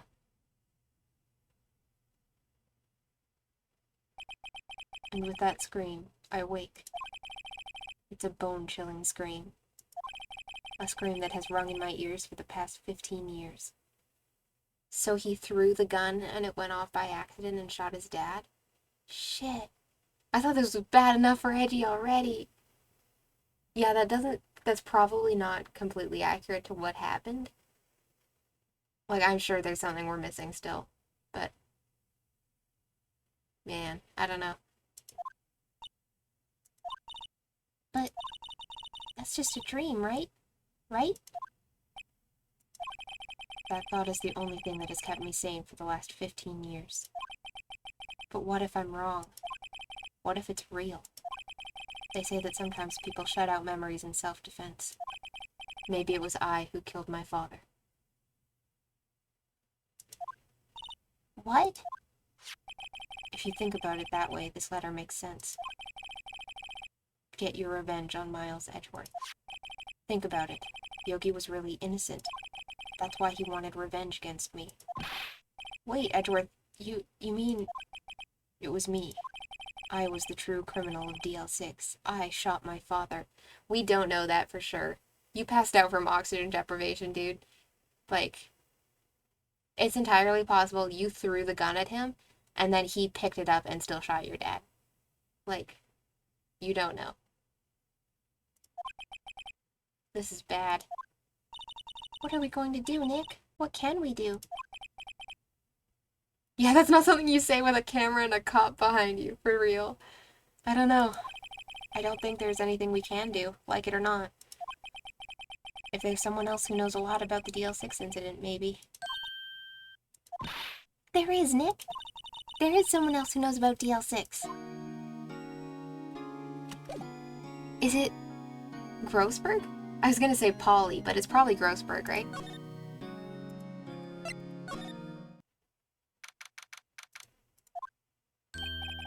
Mr. Grossberg. Ah, hello there. What's wrong? You look troubled. No kidding. I can't believe you're not. My. Just calm down and tell me what happened, hmm? It's Mr. Edward. He...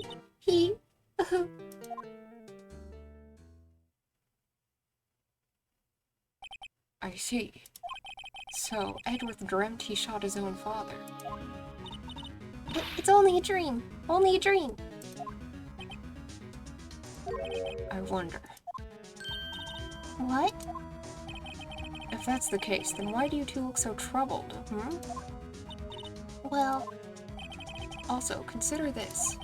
Yogi quite certainly holds a deep grudge against Miles Edgeworth. Don't worry, the camera has no audio feed and the cop's just a cardboard cutout. Yeah. So deep, he'd want to frame him for murder. This leads me to surmise that Mr. Edgeworth's dream was not a dream, it was real. As you imagined. Miles Edgeworth threw the pistol to save his father. The pistol fired, and the deed was done.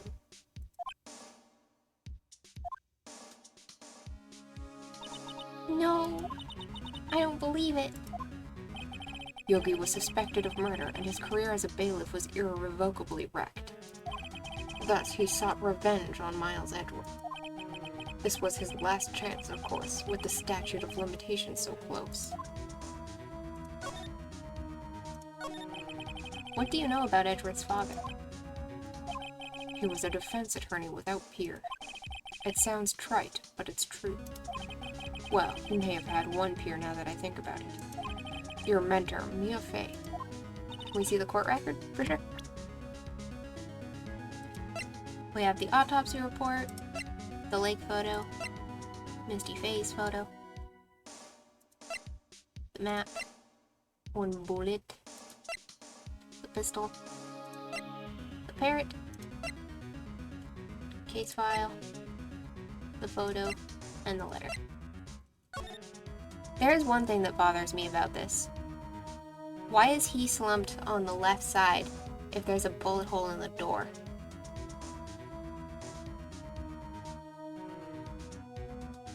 I think when Edgeworth threw the gun, it shot the window. And Yogi killed his dad separately. That's my guess. What did the file say about the death of Gregorio? Let me see.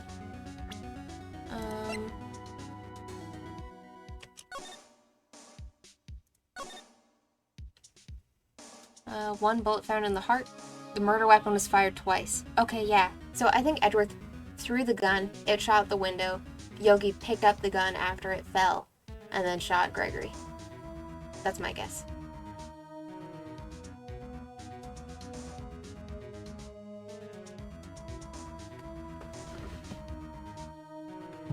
Let me just resituate myself in my chair. The longer I sit in one place, the weirder my sitting position gets until I have to, reset.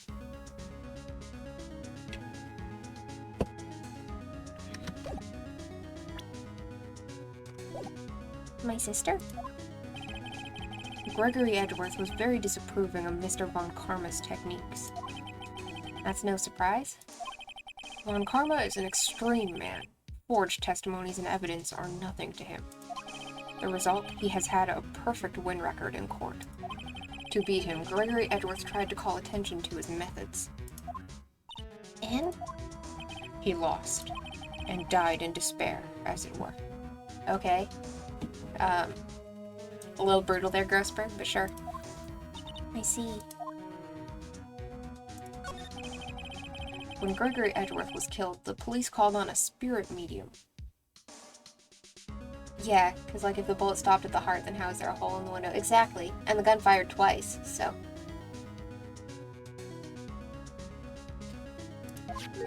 That was your mother, Misty Fey.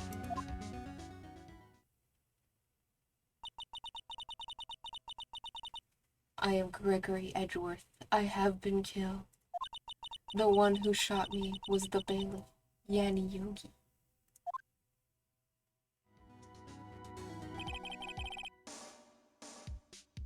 They didn't find the other bullet, but if it went through the elevator window, who knows where it ended up. It could have gotten, stuck in the elevator.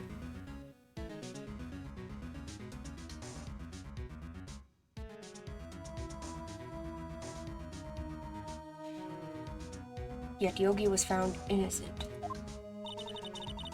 That's when my mother left us. Everyone called her a fraud. That's right, everyone thought she was, you see. Yet, now that I think about it, it seems the one who lied was Gregory Edgeworth's ghost. I don't think anyone lied here. Gregory Edgeworth must have known who shot him. Wouldn't it be on the floor where they were found? Yeah, I don't know. Maybe we'll figure that out later on in the trial.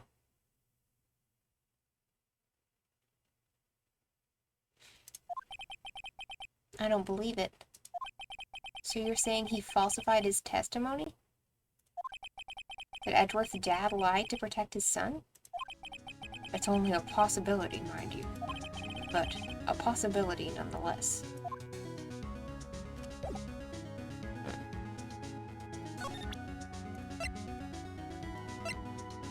Can I show him this?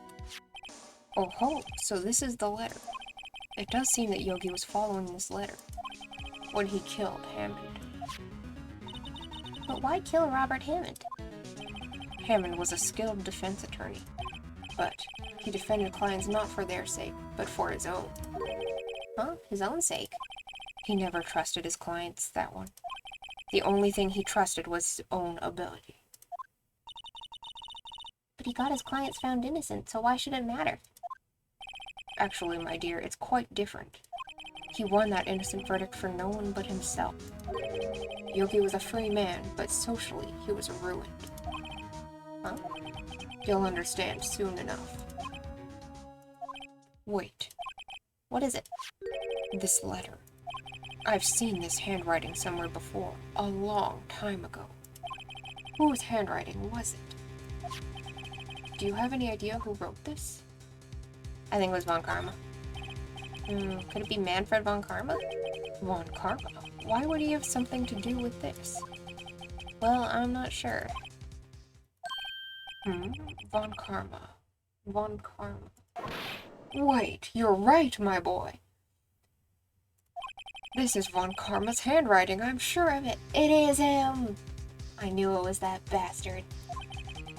I used to see it all the time on court reports. What? But that means the one who told Mr. Yogi to kill was... Correct. Manfred von Karma himself. What does this mean then? Why would von Karma want to frame Edgeworth?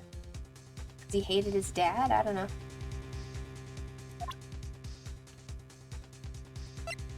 Dun dun dun!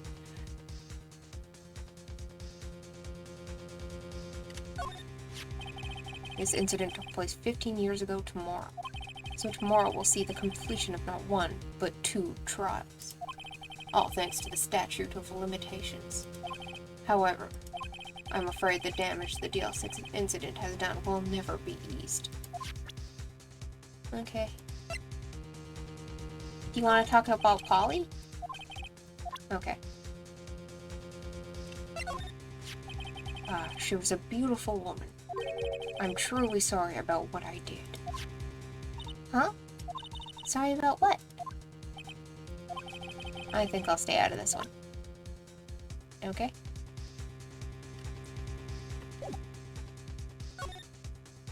Oh, I can talk about Von Karma. If it truly was Von Karma who wrote this letter, then he would know the truth. He would know that Miles Edgeworth had accidentally killed his own father. Oh, he'll say as much tomorrow in court, I should think. He'll press the point until the court finds Miles Edgeworth guilty. Of a crime committed when he was 9 years old? Like, they're not gonna do much about that at this point. It was an accident when he was 9.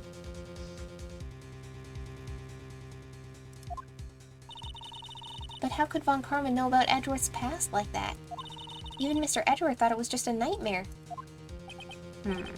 That I do not know.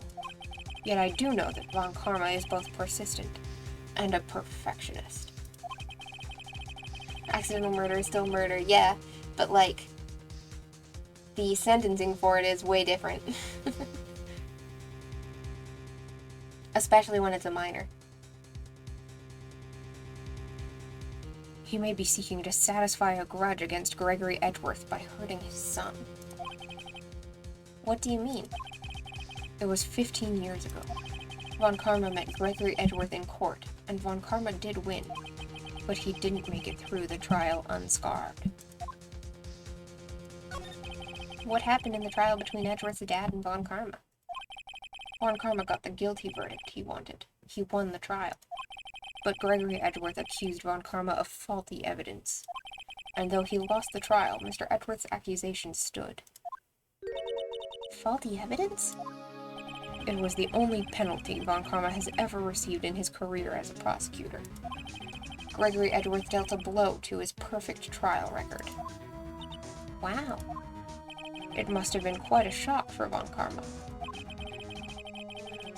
You're very right. We're talking about a very strict legal system here.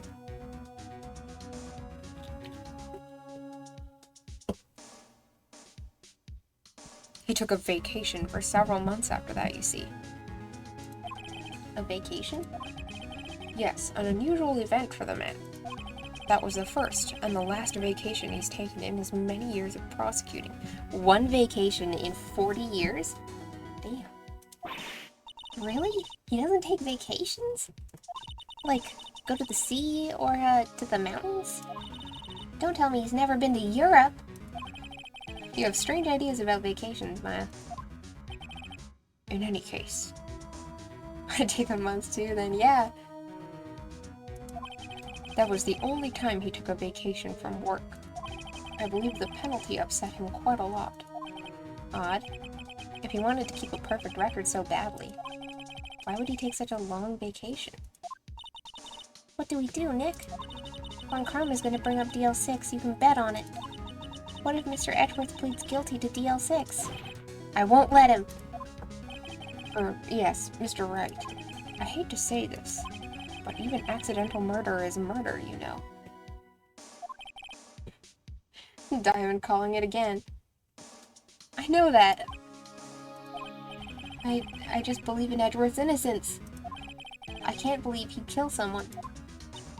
But Nick, Mr. Edgeworth admits it himself. I hate this game. His father must have lied to protect him from beyond the grave. I don't care. I know he's not guilty. Mr. Wright, if you say so, I suppose I could go check again. The police files might hold something of interest. Mr. Grossberg, thank you. I can't promise anything. In fact, I think the chances of finding something are slim. I understand. Police materials.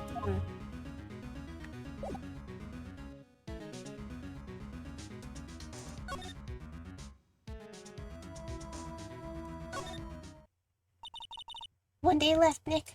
Ooh, voice crack. Yeah, I know. Well, no time to waste. Let's get going. I know you're kidding. Okay, let's go to here.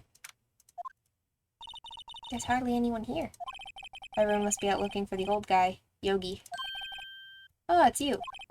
I don't think Gumshoe will be coming back today. He's staying out late looking for someone. Sounds like Detective Gumshoe is pounding the pavement for real. We were wondering if we could check out the records room again. Well, now, I can't have just anyone wandering around in there. But I guess Mr. Von Karma's in there now anyway. You can go in as long as he's there. Von Karma? Yes, he just arrived, actually. Von Karma's in the records room. Oh, shit. Nick, let's hurry.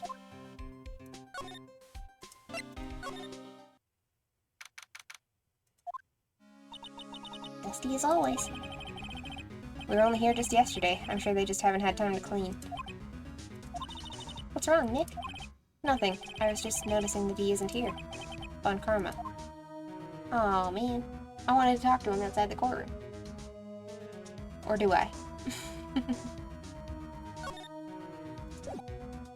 Hang on. What's up here? Huh? One of the drawers here is open. Someone must have been looking in it recently. The label says unsolved cases. Evidence. Unsolved cases? Nick! The file for DL6, it's completely empty. What? What are you doing in here? Eek! Oh man, from the front he's even more wild looking. What is up with that? Von Karma. You. How do you know my name? Huh? Have we met? Ouch. From the front, he looks so skinny. Yeah. He looks a lot beefier from the side, for sure. What are you saying? We see each other every day, don't we? We're Miles Edgeworth's defense team. Defense team. Ahem. I beg your pardon. You see, I rarely remember defense attorneys. They are like bugs to me. Needless things to be crushed. Okay, chill. Also, could you, like... You don't have to open your eyes that wide, you know? Like, the fact that I can see so much white around your pupils is a little disconcerting, sir. I can see how this guy was Edgeworth's mentor. Mr. Edgeworth is your student, right? A romanticist who still can't shed that veneer of amateurism. Just like his father, always second-rate. Mr. Von Karma, you had an axe to grind with Mr. Gregory Edgeworth, didn't you? Me? A grudge against a mere defense attorney? Why? Has he dealt a blow to your otherwise perfect trial record? Humph. So you did. But what I don't get is, why did you take his son under your wing afterwards? The son of your most bitter rival. That, my dear attorney, is none of your beeswax. Tomorrow will be the last day of this trial. It's been a while since I've had a defense attorney last this long. Still, you will lose in the end. Miles Edgeworth will admit his own guilt. His guilt of 15 years ago, you mean? You're quite the researcher. If you've done your homework so well, then certainly you must understand. You know what Miles Edgeworth will tell the court tomorrow. We were right. So Von Karma is going to bring up DL6 in court tomorrow.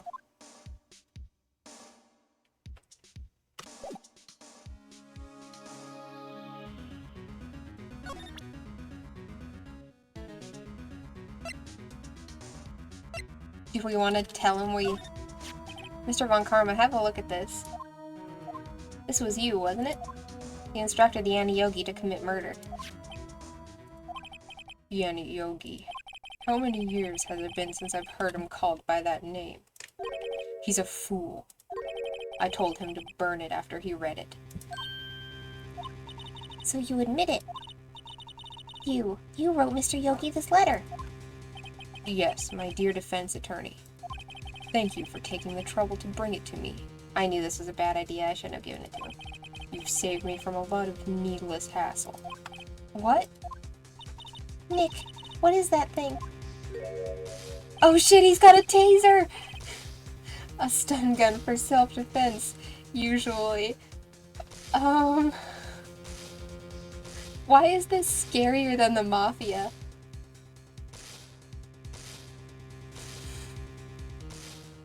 Why is this scarier than the time we almost got beat down by the Mafia last game?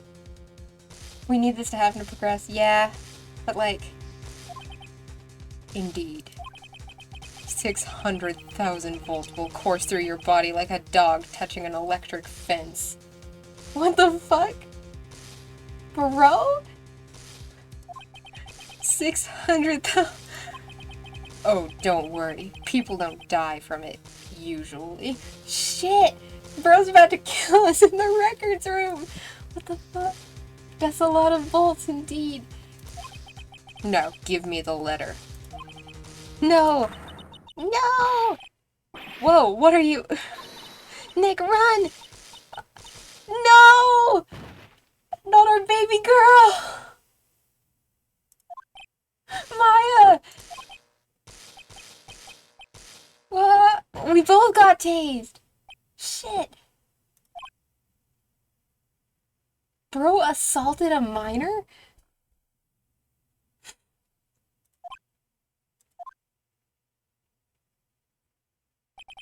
Actually, volts don't mean anything if there isn't a sufficient voltage.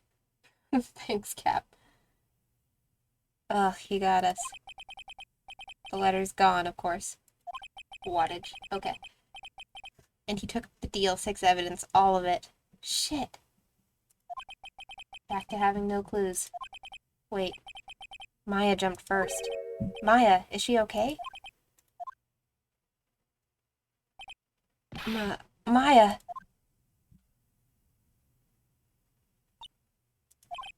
Maya, open your eyes.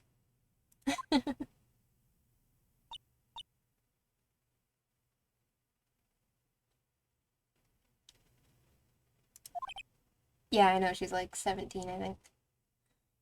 Maya! Awakened child. Baby. The letter, did he take it? Huh? Oh, yeah. Are you okay? I couldn't stop him. I jumped as fast as I could, but one shot from that thing knocked me out cold. I'm useless. I'm no good as a lawyer or a medium. I can't even call my sister. Hey, you jumped in front of a stun gun with 600,000 volts for me. Ma'am, you did great. You did great, baby girl. Not even now, when we need her the most. I wish I hadn't woken up at all. Oh, Maya. It's okay. You did so good. Baby. Maya. There has to be some way I can help her. I better do something about her self-confidence first. Maya, she's holding something. What is that? A bullet? DL6 incident evidence number 7, taken from the heart of Gregory Edgeworth. I remember. Von Karma was holding this when Maya jumped him. The bullet! I'll prove it to you, Maya.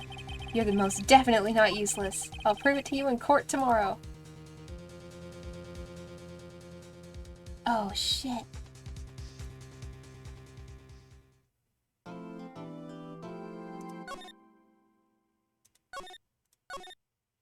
I think... Do we want to run late today and just see if we can finish this trial?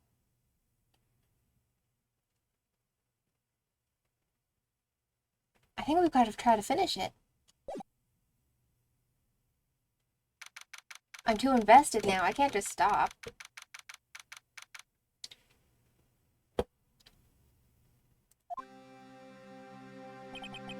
This is it. Judgment Day. Time to see the game. Yeah. Today, things are going to get settled at last. A lot of things.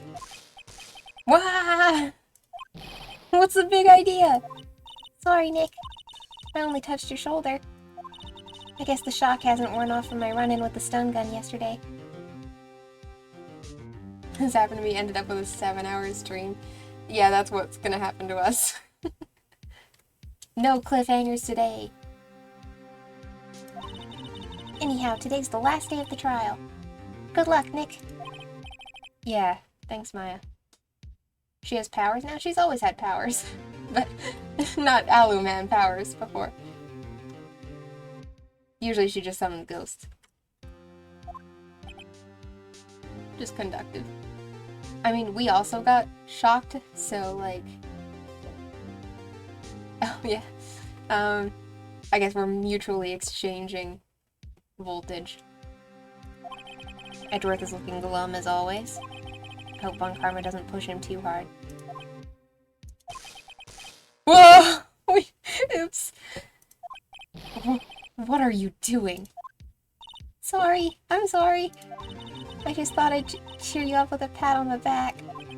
Maya, maybe you should go outside and discharge. Right, good idea. To be fair, you've only seen the parts where she couldn't actually talk to ghosts. Try not to electrocute anyone on your way out. Maya used Thunderbolt, it's super effective. Whoa, yeah, pal.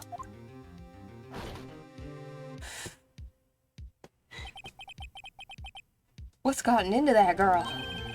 Detective Gumshoe. Morning, Mr. Edgeworth? Good morning. How did it go, Detective? Have no fear. As promised, I've captured our runaway caretaker. I just brought him in. Look, took all night, pal. Thanks, Detective Gumshoe. You must be tired. Actually, after that shock I got on the way in, I feel pretty good. Yogi says he's forgotten his own name. But that has to be a lie. Why would he want revenge on Edgeworth if he couldn't remember his past? He does remember, and I'm going to prove it. The true goat.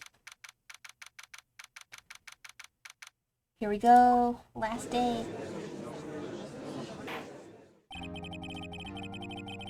Court is now in session for the trial of Miles Edgeworth. The defense is ready, Your Honor. Polly's just there for the bit.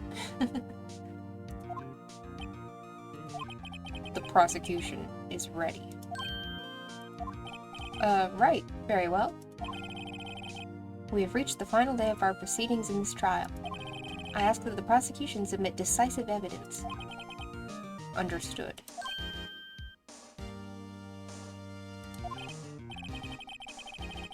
Come on, don't be awed into silence by every little thing he says.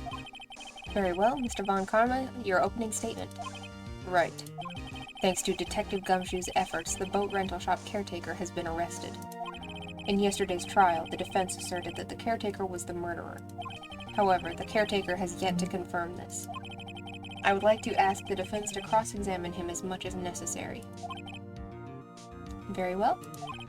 Please bring in the witness to the courtroom. Here he is. The boy. Ladies and gentlemen of the court, I believe you all remember our witness.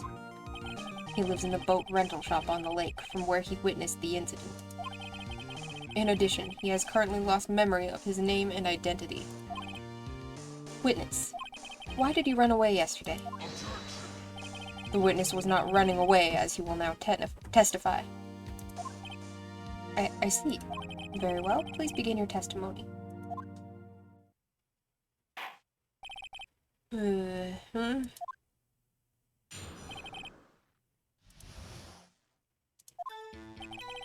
I'm really sorry about just leaving yesterday like I did.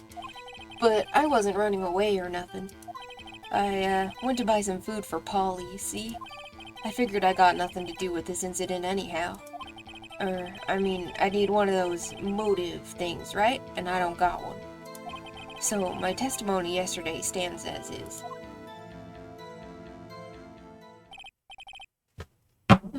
Very well. Let's begin the cross-examination, shall we? He has to know his name. Yanni Yogi. You're Yanni Yogi, and I'm gonna prove it.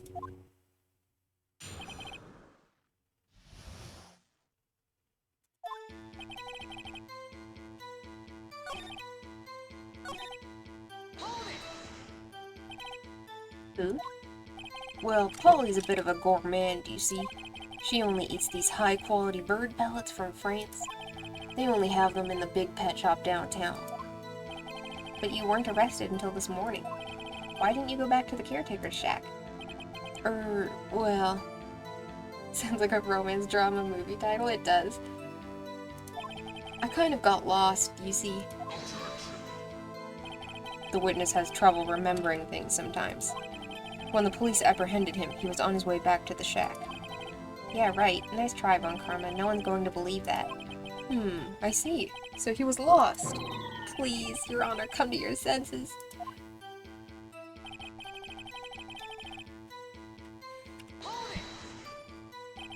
You've lost much of your memory, is that correct? Yeah, seems like it. Then how could he know that you didn't have anything to do with this incident? Or maybe you're lying about not having your memory, You know exactly who you are. The witness has testified quite clearly that he has no memory of who he is.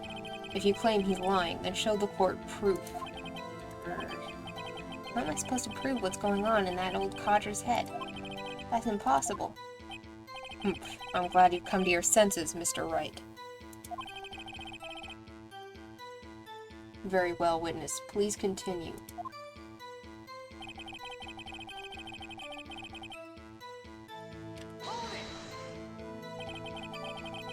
How can you say you had no motive? I say you do. You had a grudge against Edgeworth and the victim, Robert Hammond.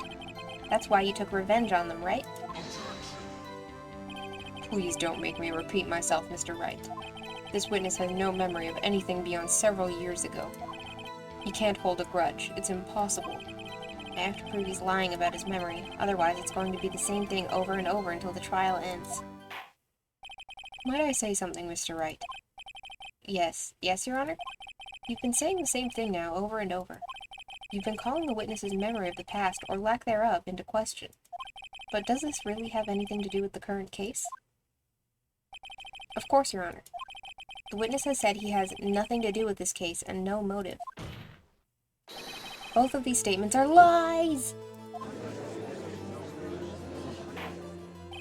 Order, order! Mr. Wright, there's a serious problem with your claim. Or are you saying you know who this witness is? Of course, Your Honor. Smack desk. Snip. Ho ho, now this is interesting. I would like to know myself, so who is he? Don't play dumb, Von Karma. Mr. Wright, please tell us this witness's name. Gregory Edgeworth? No, it's Yanni Yogi. His name is Yanni Yogi, a former court bailiff. Yogi? That name seems familiar. Oh! Yanni Yogi, from the DL6 incident. He's Robert Hammond, the dead guy in this case.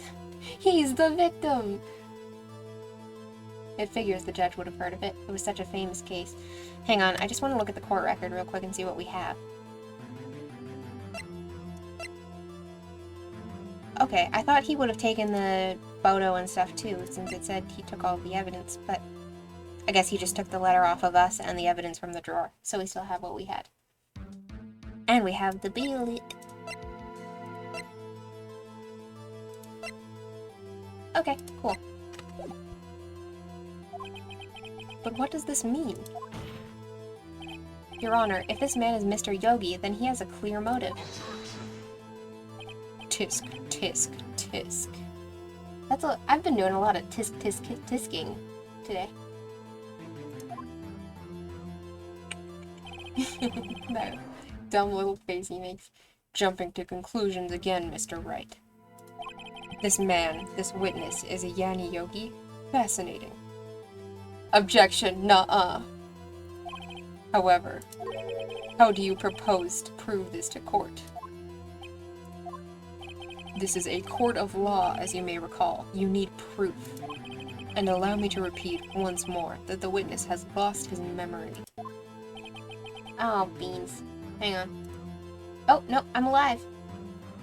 Here, let me sit up a little straighter. See if the camera can see me clearly. Hello. Okay.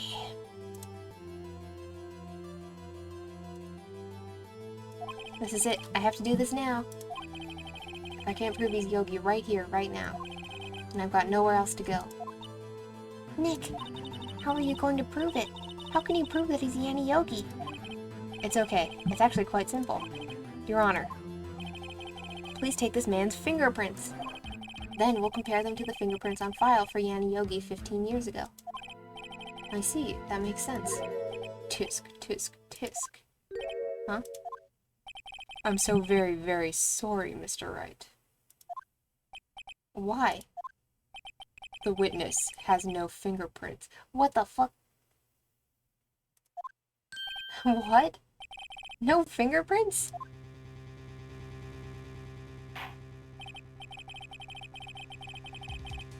How convenient. You see, before I worked as a caretaker, I worked at a chemical plant. I burned my fingers working with the stuff. Yep. What? Yogi, you sneak. You burned your fingerprints off to hide your past.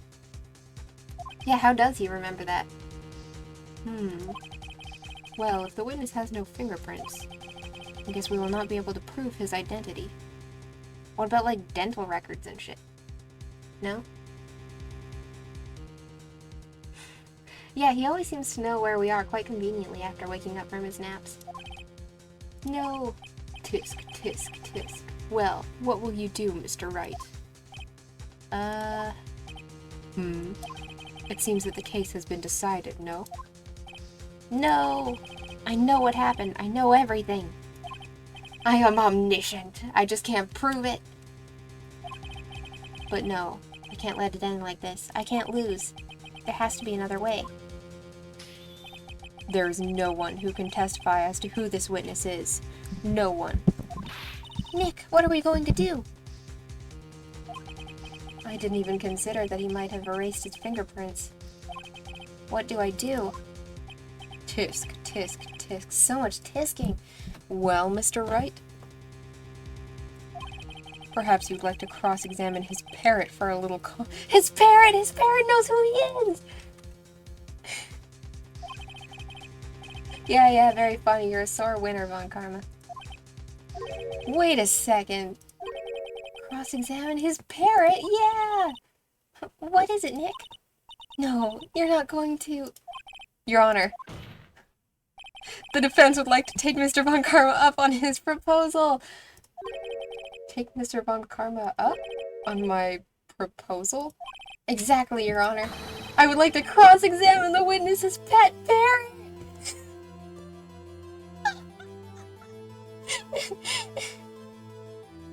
It does sound so crazy. Oh, okay.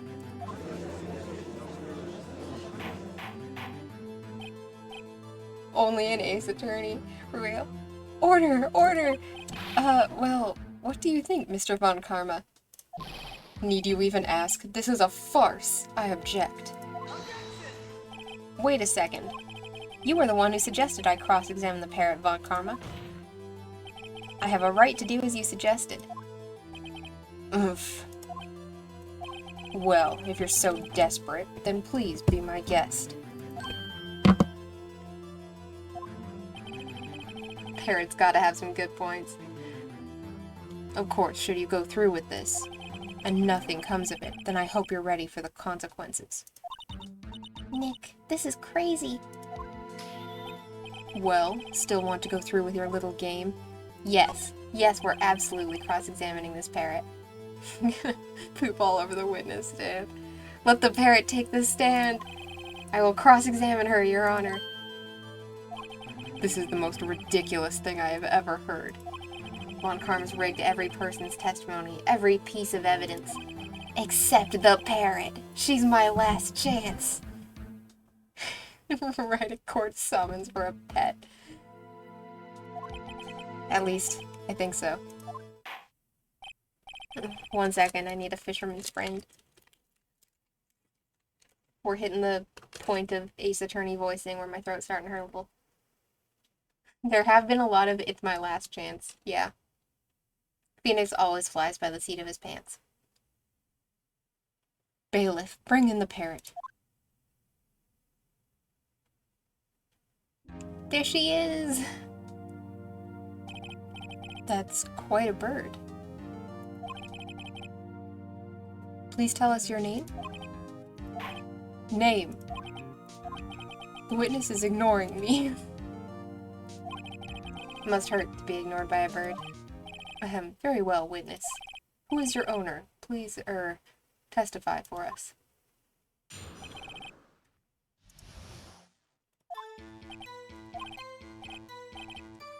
Hello, squat.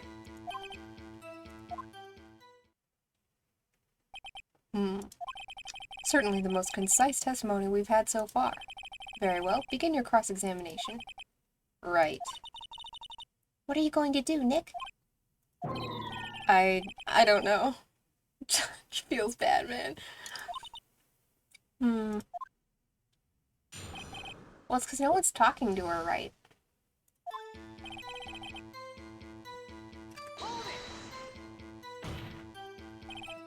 Witness, you can't just say hello and expect us to get anywhere. I want you to testify. Maya, you talk to her. Right, what do I say?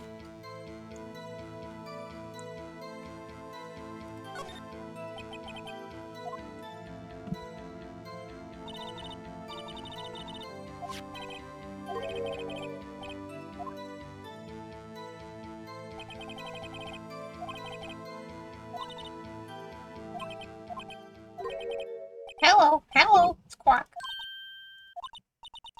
That's not what you're supposed to say. Forgot. Something we forgot. Okay. Uh-oh. It's not working, Nick. She won't say it. This is ridiculous. Why won't she say it? Tisk, tisk, tisk. Something the matter, Mr. Wright? Wait. Don't tell me Von Karma expected this. He couldn't have retrained the parrot, could he? Did he train her not to respond when we asked if we'd forgotten anything? Well, I guess we should try to get some information out of her.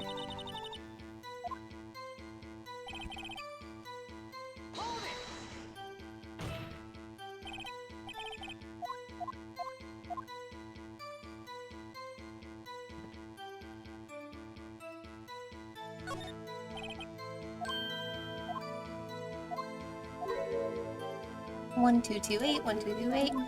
My, what a reckless parrot. Well, Mr. Wright? You aren't claiming that this number has something to do with the caretaker. Wait, hang on. Aha! 1228.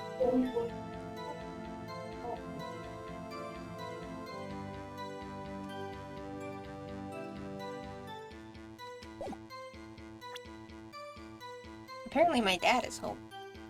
So if I mute suddenly, that's why. It does. That's why I had her say it. Ha, ridiculous. How can the number to a safe tell us who the caretaker is? Show us your proof. What could possibly link this number to the caretaker's true identity? The DL6 case file? What is this obsession you have with that case? Mr. Wright, where in this file is something related to that safe number? The case summary. It's on the case summary page. The case summary? Specifically, the date on which the DL6 incident occurred. The date of the incident, December 28th. Why, that's today's date, 15 years ago. And the number on that safe is 1228. Ah! He used the date of the DL6 incident as the number for his safe, Your Honor. That's how important that date was to him. I see. It certainly is an interesting coincidence. People often do set their secret numbers to dates. Bah, this is not tangible proof. I set my ATM card's number to 0001 because I'm number one. Dude, you can't just tell the whole court your ATM number. And it's 0001 because you're number one? This has nothing to do with the date. Nothing. He really just said that. Indeed. Alone, it is a little weak for evidence in a murder trial. We would need some other corroborating evidence. Where am I going to find that? Nick, we're getting closer. One more, if we can just get one more piece of evidence. Right, but what? Very well, witness, you may continue.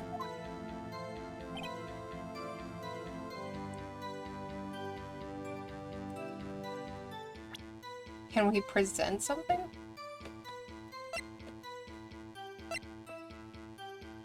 Not really.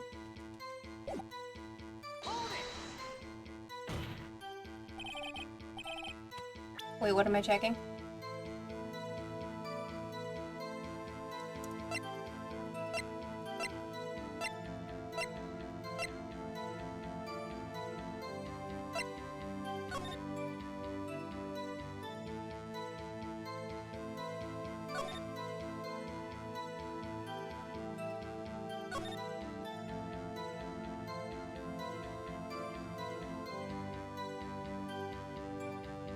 Oh yeah, we could bring up the name Polly, right?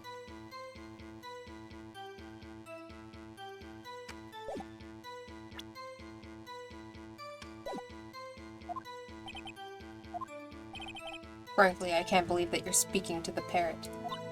Well, I guess we should try to get some information out of her. We need to show the judge that our owner is Mr. Yogi.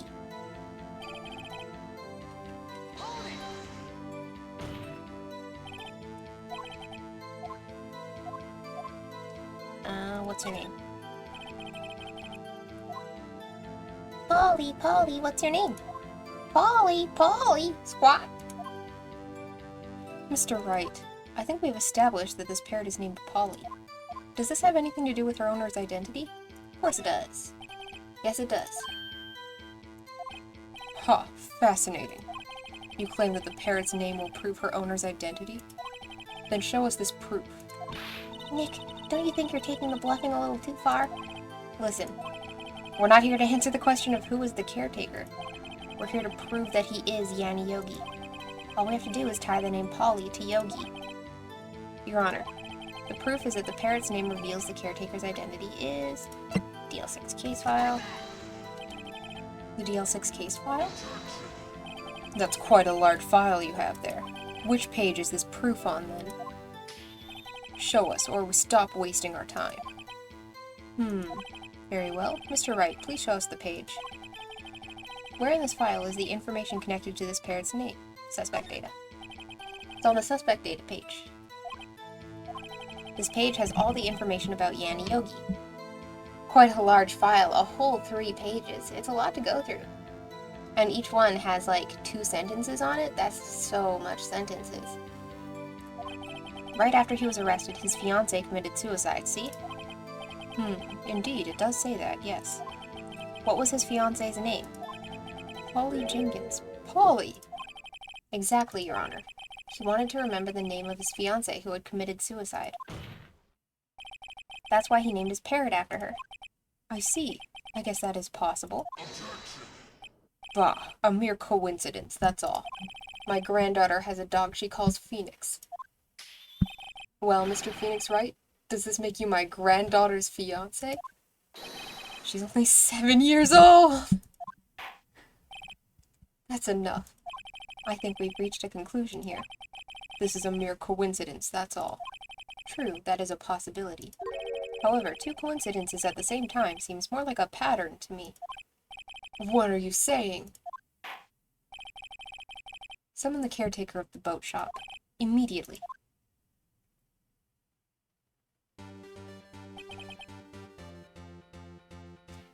You know, if, Yanni Yogi was like a murder suspect, he would have his DNA registered in like a database, right? Like, couldn't we just do a DNA test? It doesn't have to be fingerprints. Witness, tell us your name. Wait, this witness, he doesn't remember. No, it's okay. Why does he look so serious now? I've accomplished what I wanted to do. I'm done. Nick, he looks totally different. This is the real Yogi, I think, finally. He's been acting feeble to hide his true identity. He's sober! Acting for 15 years. Oh, okay, we're good. Well, let me ask you again. Please state your name for the court. My name is Yanni Yogi. 15 years ago, I served as a bailiff in this very court.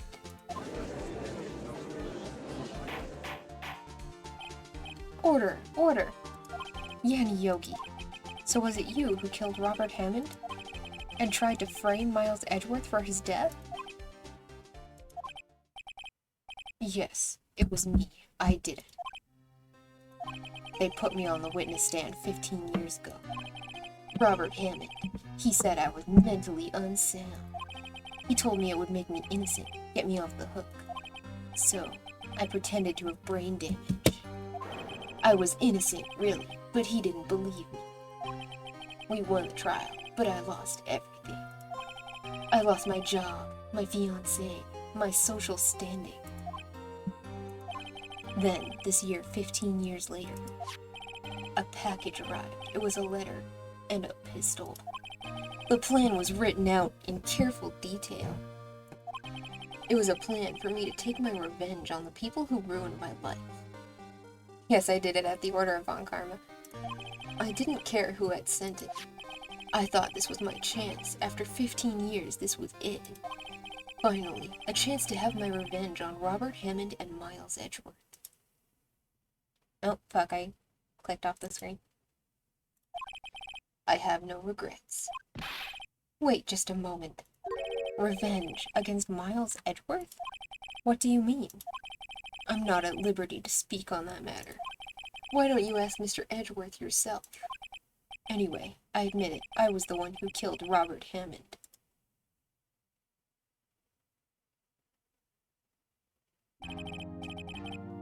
Von Karma, where is Mr. Yogi? Under arrest, Your Honor. I saw no room for error in his confession. Then the defendant, Miles Edgeworth, is innocent, in this case at least. Very well. Will the defendant please take the stand? There are a few mysteries left unsolved. Still, you are cleared of suspicion for this particular case. Yeah, it's our 4th case ever, and we shattered his 40-year streak. Talk about rough. Oh.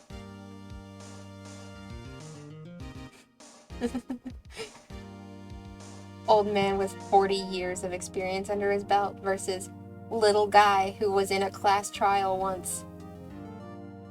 Drink water, do stretch. Okay. Thank you for the reminder, Zeppa.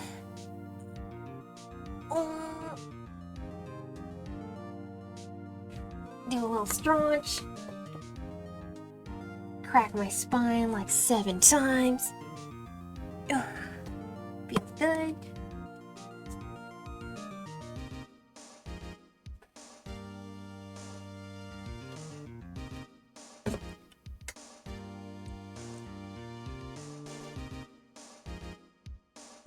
Take a sip of water.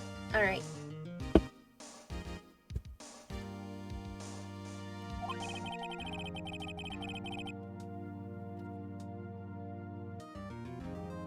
So I would like to pass judgment on the murder of Mr. Robert Hammond. Any objections? I don't believe it. Why isn't Von Karma saying anything? Very well. This court finds the defendant, Mr. Miles Edgeworth, not guilty. Yeah! I love that there's confetti in the courtroom every time someone's declared innocent. That is all. This court is adjourned.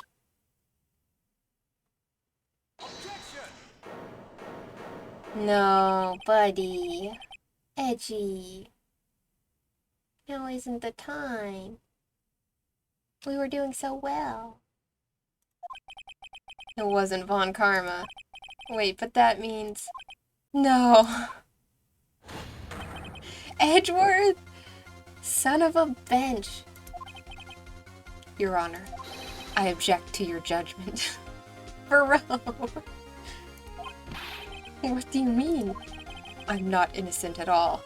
When I was 9 years old, I threw a gun. And that makes me a criminal. As we have heard, Yanni Yogi killed Robert Hammond in revenge. But revenge for what?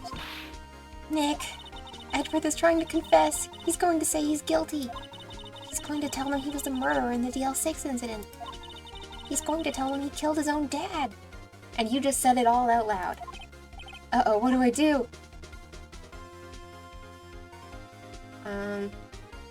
Object. The judgment has already been passed. I object to Edgeworth's outburst. Didn't something like this happen yesterday, too? I believe a certain witness raised an objection after a guilty verdict was passed. That would be Larry. We must hear this new statement. We must hear Miles Edgeworth. He's right. We have a duty to hear Mr. Edgeworth out. Edgeworth. For 15 years, I have had a recurring dream. The photo of Gregorio? Sure can. Oh, wrong thing. Here we go. There's the photo.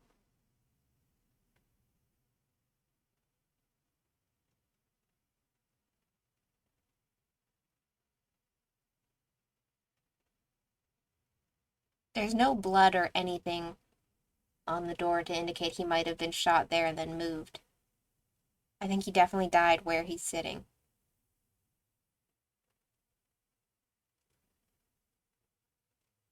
It's just as you thought.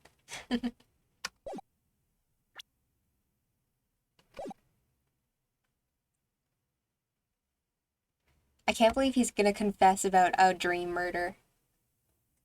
Bro cannot just take the dub. A nightmare. It's only a nightmare. That's what I told myself. But now I know it wasn't a dream. Yanni Yogi wasn't the killer. I'm not gonna say what I saw, but there's something. Hang on, what do you mean there's something? Now I gotta look at it again. What am I missing?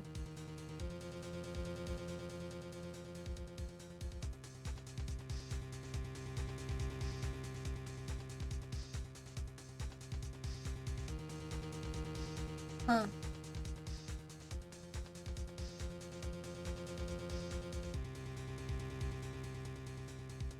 I don't see it.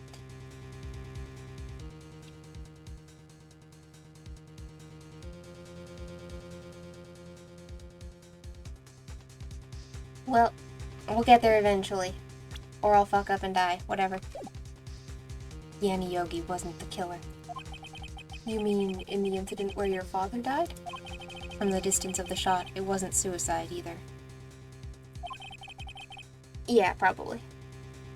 Everything was as clear as day. The murderer, the criminal in the DL6 incident, it was me. Your Honor, I confess my guilt. I am guilty for DL6, the statute of limitations of which ends today. The culprit is me. Edgy. Order, order. This is certainly unexpected. The defendant, declared innocent, is confessing to a different crime. A crime for which the statute of limitations runs out today. I'm not really sure how I should deal with this. Bah. It's obvious. We hold a trial right here, right now. We try this man for his crime of 15 years ago.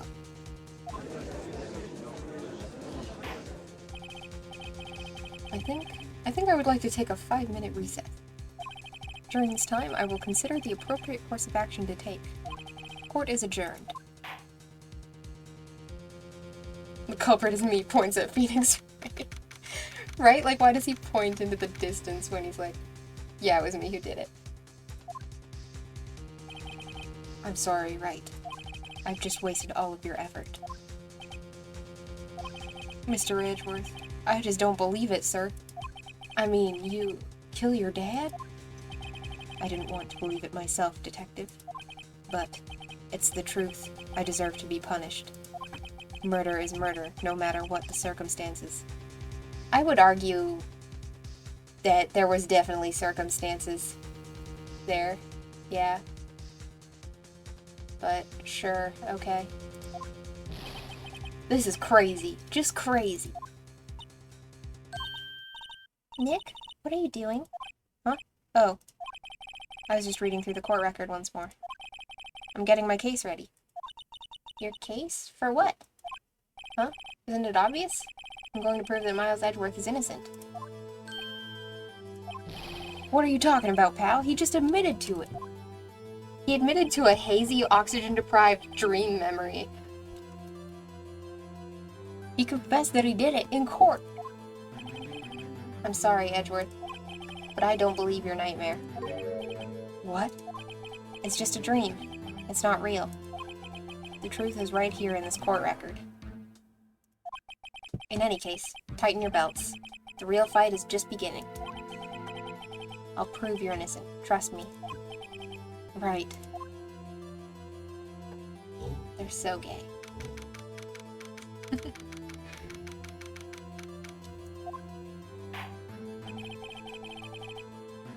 Now then, I would like to resume our trial. I am sorry if you can hear the motorcycle in the background.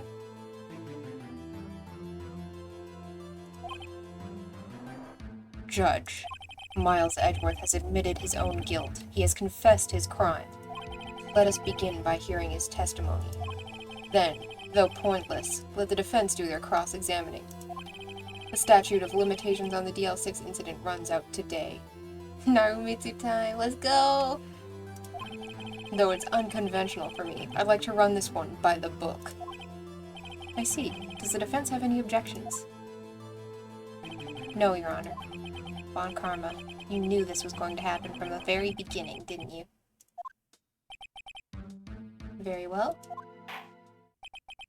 Will Miles Edgeworth take the stand?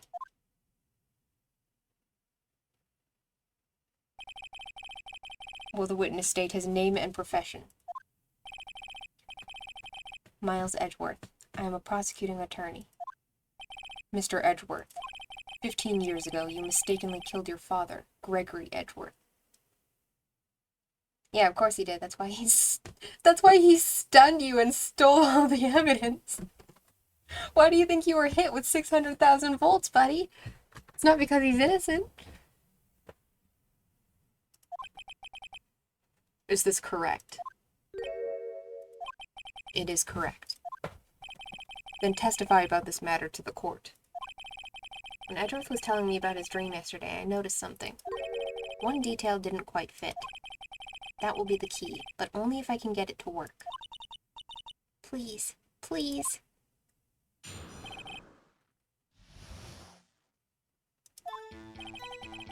That day, I had gone to the courtroom to observe one of my father's trials. As we went to leave, an earthquake struck, trapping us in the elevator. My father and Mr. Yogi lost their composure and began to argue. Just then, something heavy fell at my feet. I picked it up and threw it at Mr. Yogi. I wanted them to stop fighting. A moment later, there was a single gunshot, then a scream. It was a terrible scream. I remember it to this day. That's all.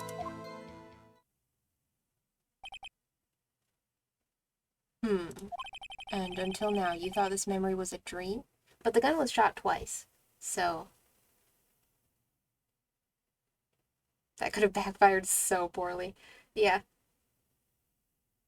I'm guessing that Edgeworth threw the gun, it shot the window, he passed out hearing the scream, which was probably like just shock. And then after he passed out from oxygen deprivation, because he was just a little baby boy. Yeah, imagine if it went off when it was pointed at Miles. Poor baby! But yeah, I think he passed out and missed the second shot where Yanni actually killed Gregory. And until now, you thought this memory was a dream? We were stuck in that elevator for 5 hours. The oxygen in the elevator ran out, and I lost my memory of the events. Bah, the same claim Mr. Yogi has made. Very well. Mr. Wright, your cross-examination, please. Yes, Your Honor.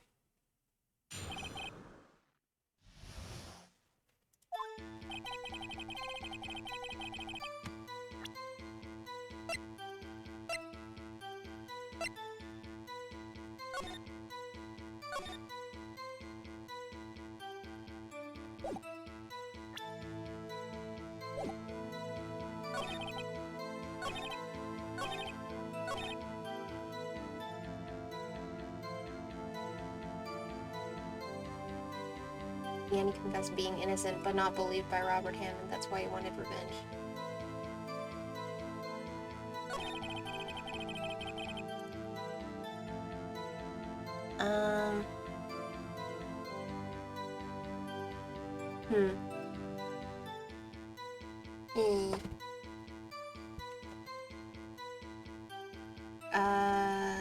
Single gunshot. Hang on, I think I know what to do. Couldn't have been Yogi? What? Are you saying like Gregory shot him? No, it couldn't have been suicide. I don't know.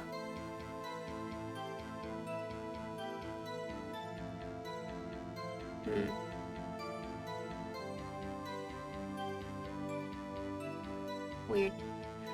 I think I know what I have to do, but I want to press a little anyway. Something fell at your feet. I know it was the gun, but we want to double check. What was it? A pistol. I assume it was the bailiff Yanni Yogi's.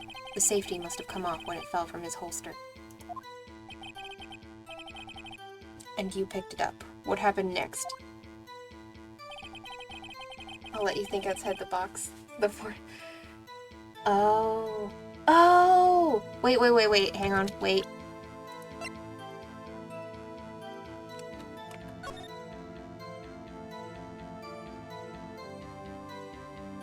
Are you saying he was shot through the elevator?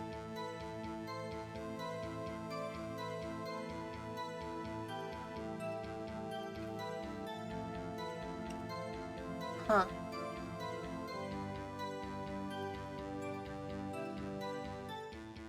Well, I don't have any proof of that, so... I could be mistaken too. Not quite, but sorta. Okay. Picked it up and threw it at Mr. Yogi, wanted them to stop fighting.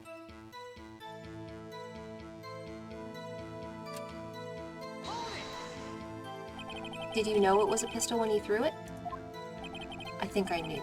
I knew it was dangerous. But the air was getting so thick, I panicked. So you're saying that you threw the pistol at Mr. Yogi? I was in a daze.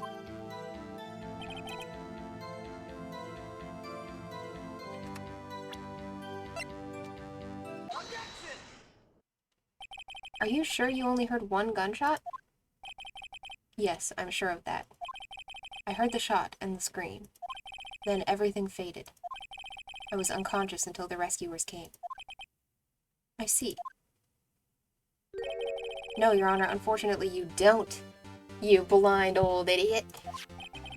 Look at this file one more time. This plainly contradicts the witness's testimony. You do enjoy dragging out that file, don't you? I don't accept this evidence, unless you can tell us what page it's on. Hang on, let me double check. You foolishly foolish fool. It was the victim data. I mean, duh, the one page we haven't used yet. But which page contradicts Miles Edgeworth's testimony? Victim data. Look at the victim data in this file. It says it quite plainly. The murder weapon was fired twice. Miles Edgeworth only heard one gunshot. Yet the murder weapon was fired twice. Yeah, I wish I could just say I don't accept this evidence when someone says something I don't like. Just go, objection! Nuh-uh!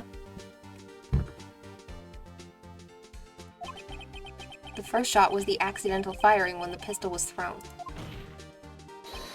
So, who fired the remaining shot? Just say it anyway, yeah! Was there perhaps another shooter who fired that second shot? Your Honor, as I'm sure you're aware. Wait, did Von Karma shoot? Von Karma did it, didn't he? He's not just orchestrating this, he also killed Gregory. That's it, isn't it? It's totally... Von Karma did it somehow. So how did Von Karma kill this man?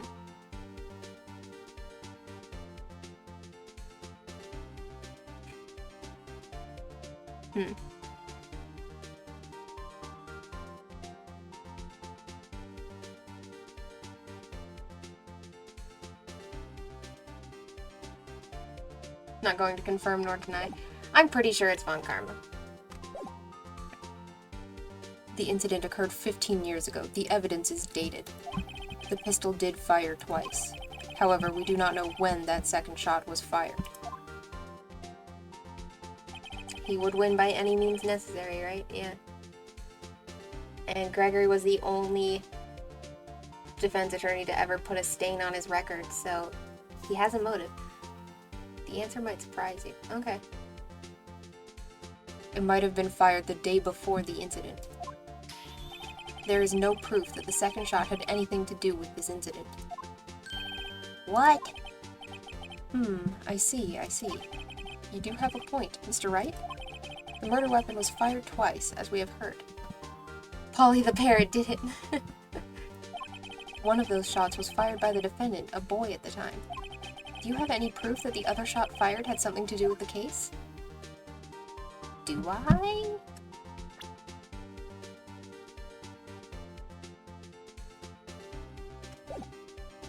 It's the photo, isn't it? Yes. Your Honor, I think I will be able to show you proof. What? Impossible. Now, Mr. Von Karma, save your surprise for after you've seen the evidence. So we should be scared since we just messed up his perfect record even more! Shit, you're right. It's gonna be us next. There's gonna be another earthquake, and then we're gonna get shot in the elevator, and they're gonna say Maya did it.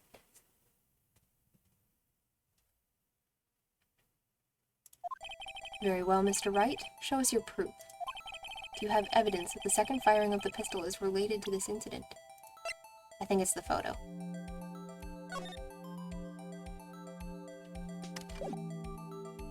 I think.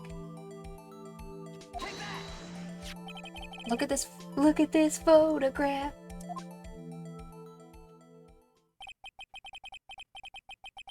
This is a photograph of the scene of the crime 15 years ago. I can see that the victim lying there is Gregory Edgeworth. This proves the murder weapon was fired twice at the time of the incident. This photo proves it. So let me get this straight. This photo proves 2 shots were fired? Where? Your Honor, please get a clue. Show the judge the contradiction in the photo. Well, it's this, right? As should be obvious, the contradiction is here. I see, a bullet hole in the door. Your Honor, Gregory Edgeworth was killed by a shot from the pistol. Yet there is also a bullet hole in the elevator door. We also know that the murder weapon was fired twice. Thus, someone other than Edgeworth fired that second shot. Ooh, excuse me.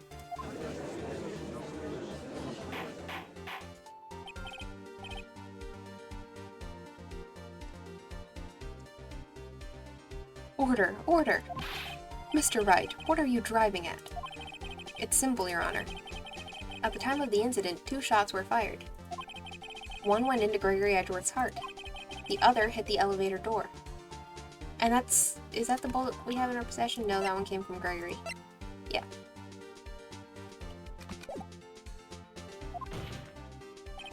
Remember that the defendant lost consciousness after the shot he fired rang out. In conclusion, we must agree that the second shot was fired by someone else. Mr. Wright, but who could that someone else be? The murderer, of course. Objection. I knew I should have stepped in before your wild fantasies got out of hand. Mr. Wright, look once more at the DL6 incident case file. Look closely at where I've tampered with it. Try the case summary page. The case summary. That's on page 1. Look what is written there. Not a single clue was found on the scene. If the pistol had indeed been fired 2 times, then the other bullet would have been discovered on the scene.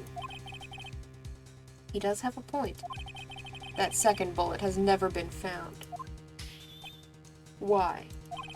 Because the second bullet does not exist.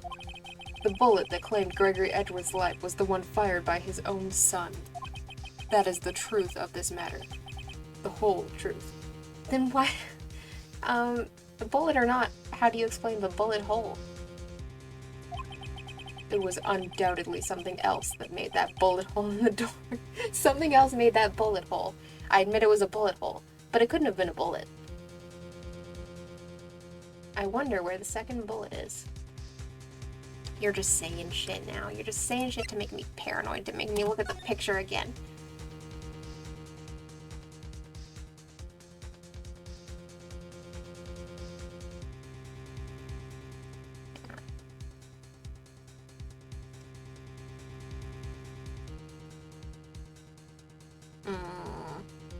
I still don't see it.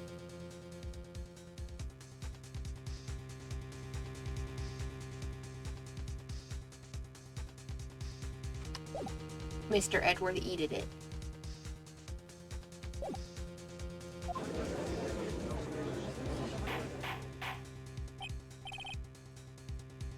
Order. I will have order. Mr. Wright has proven one thing to us quite clearly. Unrelated, but I find it funny how there's no bullet hole on Gregorio's body. I was thinking that was weird too, but I wasn't sure.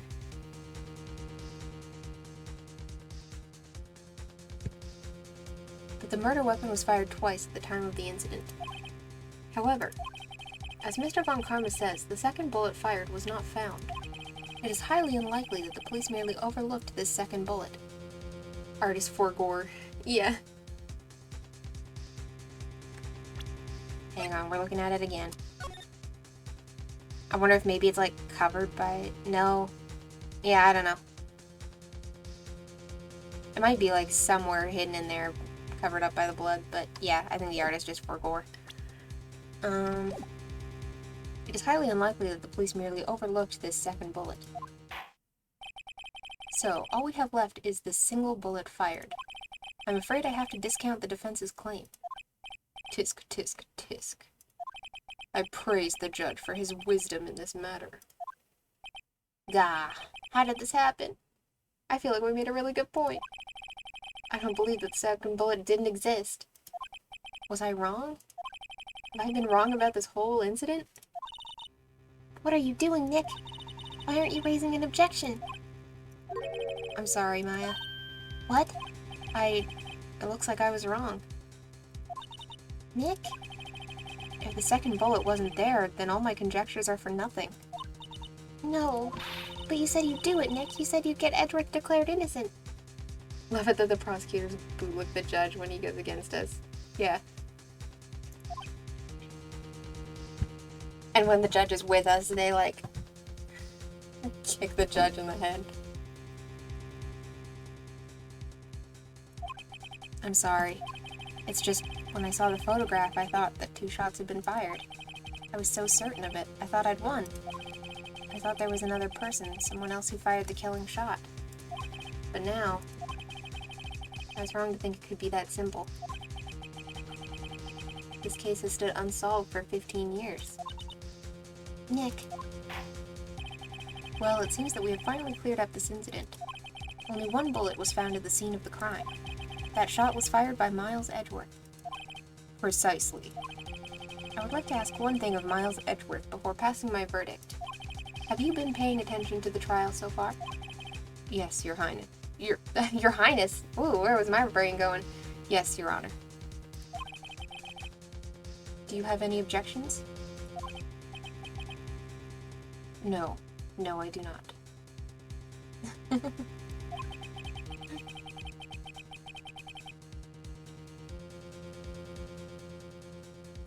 He doesn't look very kingly. So you killed your father, though that was not your intention. Yes, I did. Oh no. He's accepted the guilt. Very well. The statute of limitations on the murder of Gregory Edgeworth runs out today. Therefore, I must pronounce a verdict on the defendant today, right here. Right now. Indeed. Does anyone have any objections? I've been here before. It's just like my first day in court. There are so many things I know I should be saying. Oh, there are prequels? Interesting. Are they still about, like, Phoenix and Edgeworth, or are they different characters?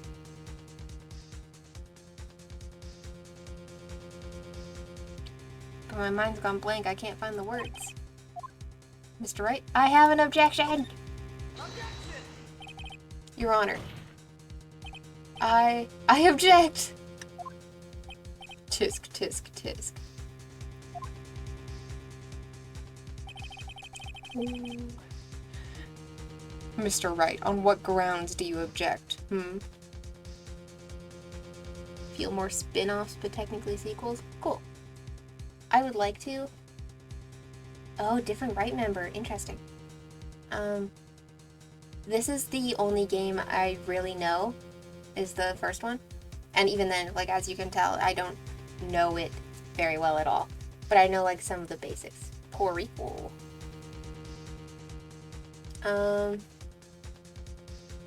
He's gonna get carpal tunnel from wagging his finger at you like that? Real.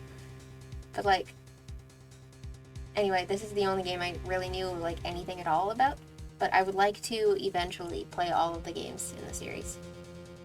I really enjoy them. Oof.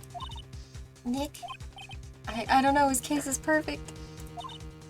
Oh no. Rah.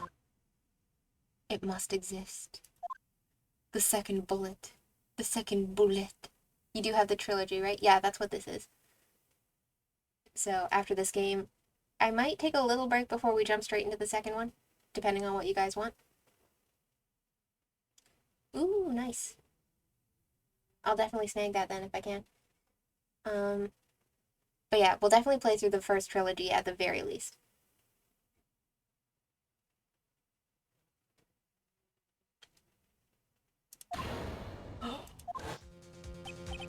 What? What did you just say? Nothing. The second bullet must exist. But where? Someone took it. Seems waiting is not going to produce us any answers from Mr. Wright. Wait, Your Honor. The prequel spin-off, The Great Ace Attorney Chronicles. There's so many. I knew there were a lot of them, but man.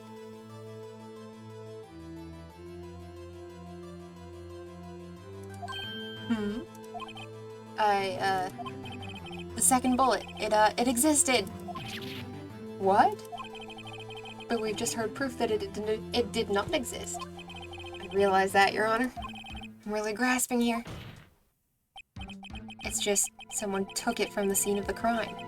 That's what happened. Oh man. I missed the Miles Edgeworth game? Lame. But who? The murderer! The murderer?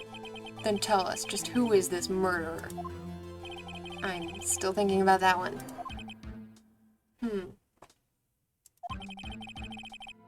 So the criminal took the second bullet, but why? Huh? First of all, how would they have found it?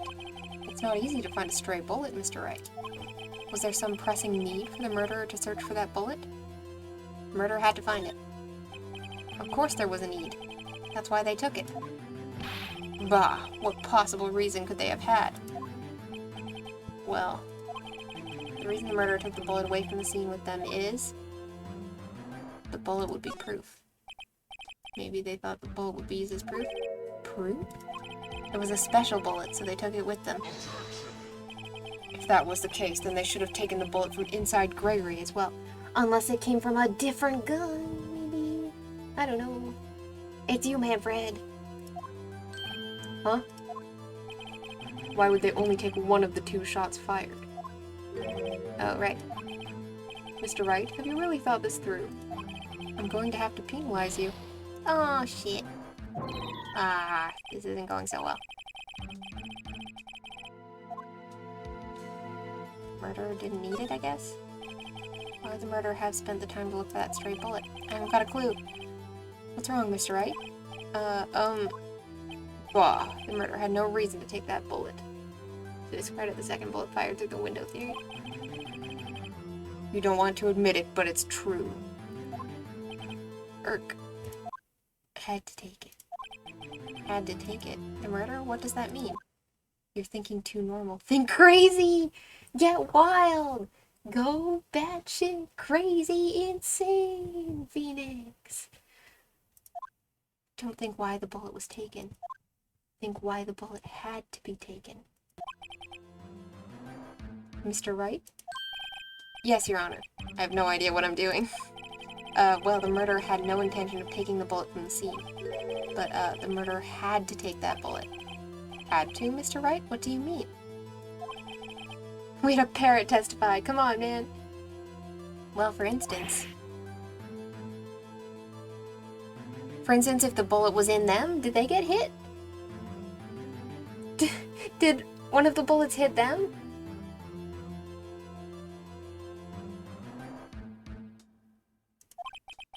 Maybe the bullet, hit the murderer. The bullet hit the murderer? Just saying, for instance. I mean, if it hit you, you would have to take it with you, wouldn't you? It's not like you could perform surgery right there. You know? Wait a second. I was just talking off the top of my head, but what if that's really what happened? Let me get this straight. So at the time of the murder, the murderer themselves was shot? And they left with the second bullet still inside of them? Thus leaving only one bullet at the scene of the crime.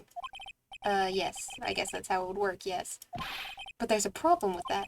The other 2 people rescued from that elevator, Miles Edgeworth and Yanioki, were both unharmed. So that would mean the murder came from outside, yes. What is happening?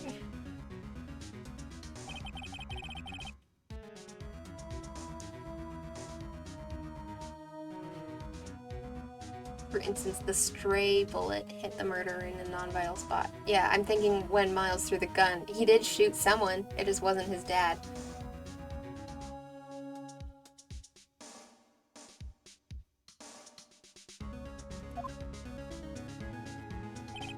Trying to stop him, the boy picks up the pistol at his feet and throws it. The pistol discharges and the bullet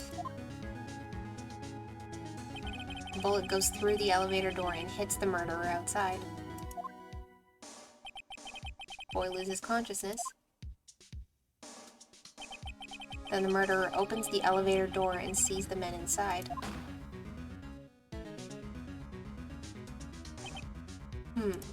Mr. Wright, you are truly the most unpredictable defense attorney I've ever known.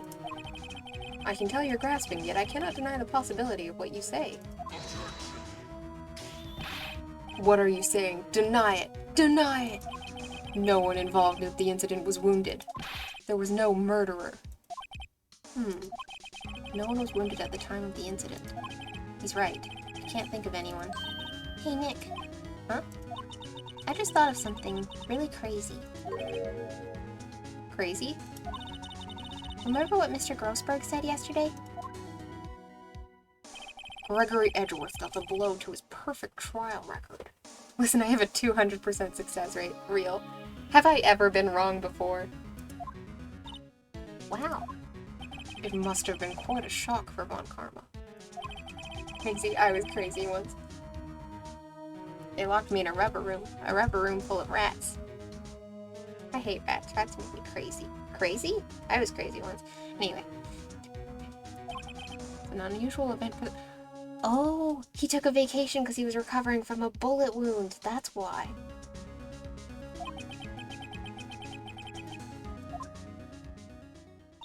What if Von Karma didn't take that vacation because of shock, but took it because he was injured, because he got fucking shot? Which would mean... It could only mean one thing. He was the murderer in the DL6 incident. He was the man who shot Gregory Edgeworth. It was Von Karma. Oh, man. Something wrong, Mr. Wright? You seem dazed. No, Your Honor. Well, you have indicated the possibility that the murderer came from the outside. Can you give us the name of your suspect? Yeah. I love that there's, like, the possibility to figure it out earlier, but if you don't, they still explain it. But there are times where they, like, walk you through it in a way where you could probably have figured it out yourself.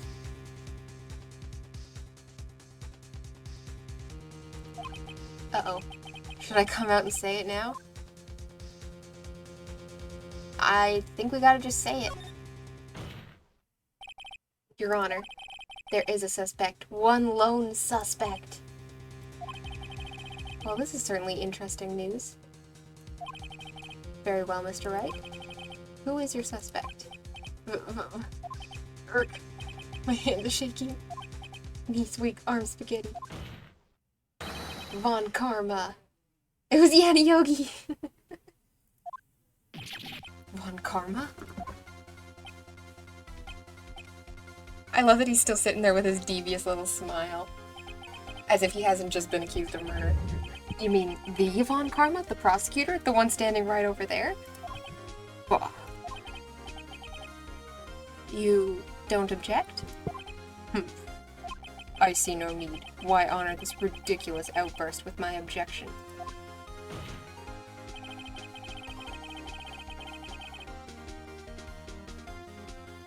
Because you took a vacation for several months starting the day after the incident. Yet you pride yourself on a perfect record. Why would you take such a long vacation without any reason? So you're claiming that I took a vacation to heal my injury from the incident? Fascinating. Prove it. I would have needed surgery, no? Where did I go under the knife at, Mr. Wright? Bring the doctor that operated on me. Have him testify. Who's Von Karma's kid that's old enough for them to have a 7-year-old kid? That's a very good question.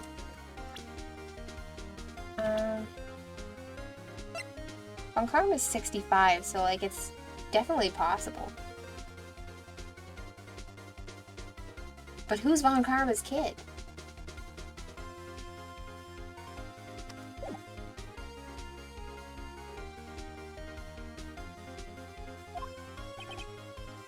Irk. Nick, let's find out who his doctor is. It's no use. Edgeworth? I know Von Karma, perhaps too well. He's perfect. He wouldn't leave clues. He probably didn't undergo surgery. That would leave a doctor as a witness. So the bullet's still in there! X-ray him! Nobody's that perfect. So what, Nick? Did Von Karma pull the bullet out by himself? No, I think it's still in there. That's insane. No, he couldn't have. You can't just pull bullets out of yourself. Wait. What does that mean? That bullet has to be somewhere. It's in him. It's in him, I know it. I have a metal detector! Tisk, tisk, tisk. He did eat it. Well, Mr. Wright, can you produce evidence to prove that I was shot?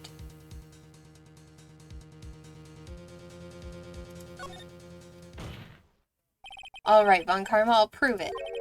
And I'll even use evidence. I know how you like it so much. What? The evidence that proves Von Karma was shot is... the metal detector! Von Karma is perfect. He wouldn't risk surgery, leaving an evidence trail. So then I ask, where is that bullet now? I think it unlikely that Von Karma performed surgery on himself. You don't mean... I mean, yeah, Lily, you're right, but like... we're gonna chance that it's still in him. I do. There is the possibility that the bullet is still inside Von Karma.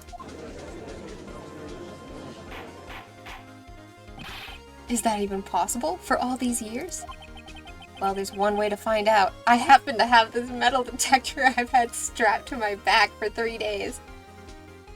It's in a bad spot, I guess. We could use this metal detector. Well, Von Karma, I'm going to run this over you and see what we find. He's like, oh shit. I refuse. You refuse? But refusing this means... you acknowledge that the bullet is still inside you.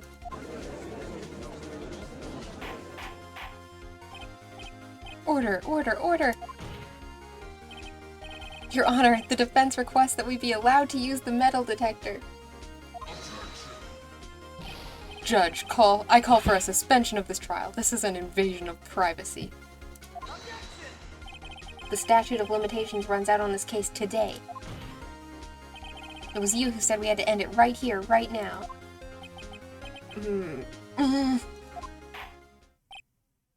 Enough. I permit the use of the metal detector. Mr. Von Karma, you will submit yourself to testing. Nick, what does this mean?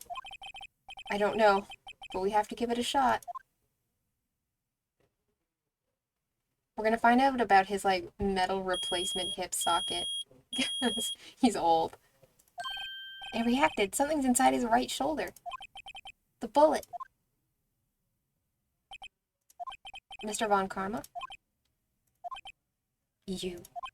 It was you.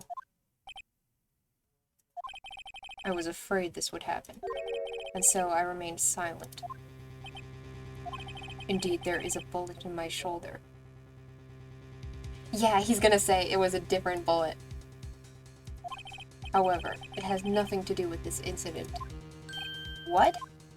I was shot in the shoulder long before the DL6 incident. I claim that the bullet in my shoulder has no relation to DL6. But Mr. Von Karma, can you prove that? Prove? I have no obligation to prove anything. It is predictable. And painful. It is Mr. Wright who must prove something here, not I. Mr. Wright? Well, can you prove it? Can you prove that the bullet in Von Karma's shoulder was from DL6? Well, we have the matching ballistics from the bullet, right? Of course he can't. You don't have any of the DL6 evidence. That's because you took it out of the records room yesterday. With no proof, you cannot convict me of any crime. So sorry, Mr. Wright. No, I'm the one who's sorry, Mr. Von Karma. What? You were close, 1 day away from freedom. But you see, I have proof. What? Who would have thought you would dig your own grave trying to convict Edgeworth? This is the equivalent of, yes, I have a girlfriend, but she goes to a different school. Different bullet, my ass. I can link that bullet in your shoulder to the DL6 incident. And here's my final proof.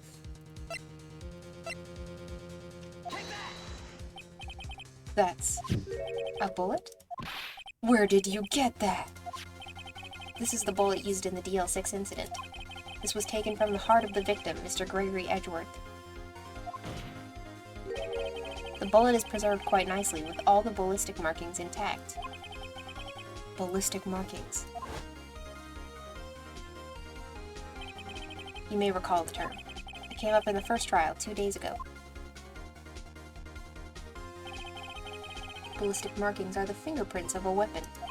All bullets fired from a gun are marked with that weapon's unique pattern. By examining the markings, you can tell which weapon fired the bullet. It's quite accurate. Yeah. We have 2 bullets in our possession. One, the bullet removed from Gregory Edgeworth's heart.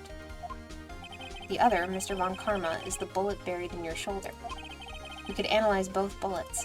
Then, if the markings matched, we would know that both bullets had been fired from the same gun. The very same pistol. In other words, the murder weapon that killed Gregory Edgeworth.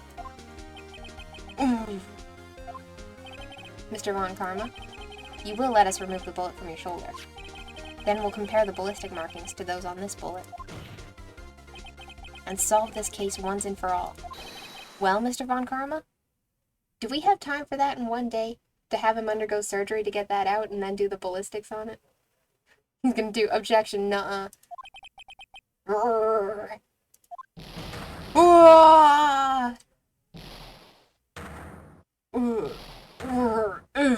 I think he's turning into a werewolf. That scream. That's the scream he hears in his nightmares? Is Von Karma getting shot? I've heard that scream before. Wait, I know.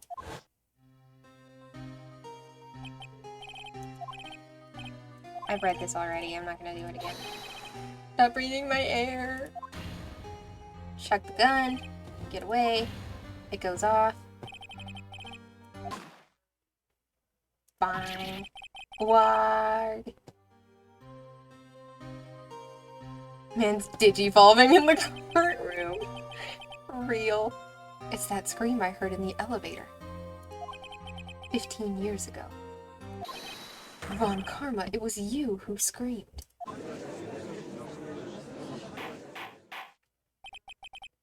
Mr. Von Karma? Edgeworth, Edgeworth, only you would dare defy me. What the hell is going on with him? Bro is like turning into a zombie or something? What is happening? I can't come up with like a good enough funny joke. So it was you. Bro? Is he good? Is he hoping to brain trauma and then memory loss his way out of this one too?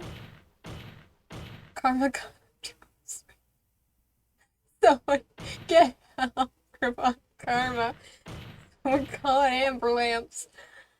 You and your father are my curse. Your father shamed me with a penalty on my record.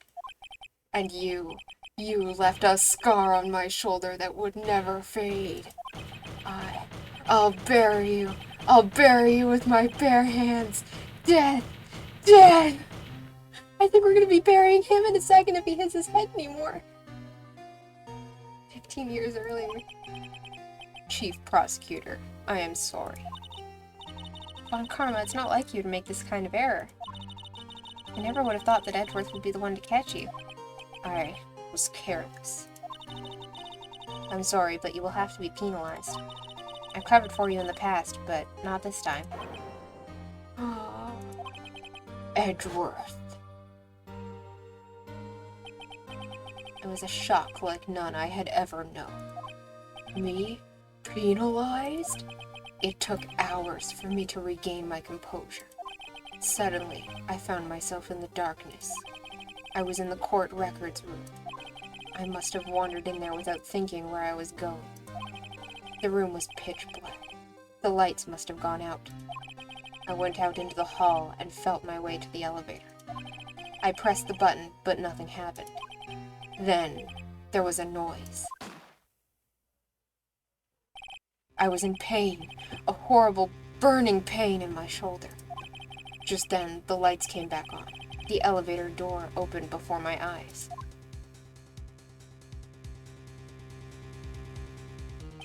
I saw 3 people inside, all lying unconscious from oxygen deprivation. Much to my surprise, a pistol lay at my feet. I knew then it was destiny.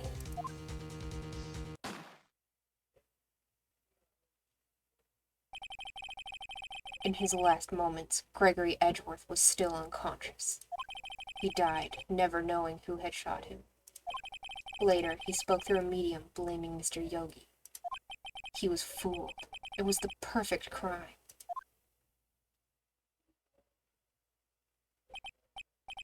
Tisk, tisk, tisk. Who would have thought another man would have come to open that elevator door? Judge. What? What are you doing? Do your job. Bring an end to this miserable charade. Now, end it. Very well.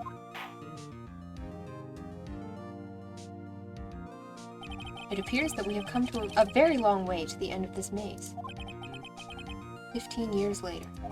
Mr. Miles Edgeworth? Yes, Your Honor. You were innocent. You are innocent. As you said, it was a nightmare. Yes, Your Honor.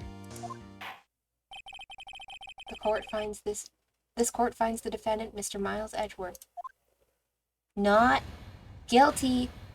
2 in 1 day, baby. Let's go. 200% success rate. That is all. This court is adjourned.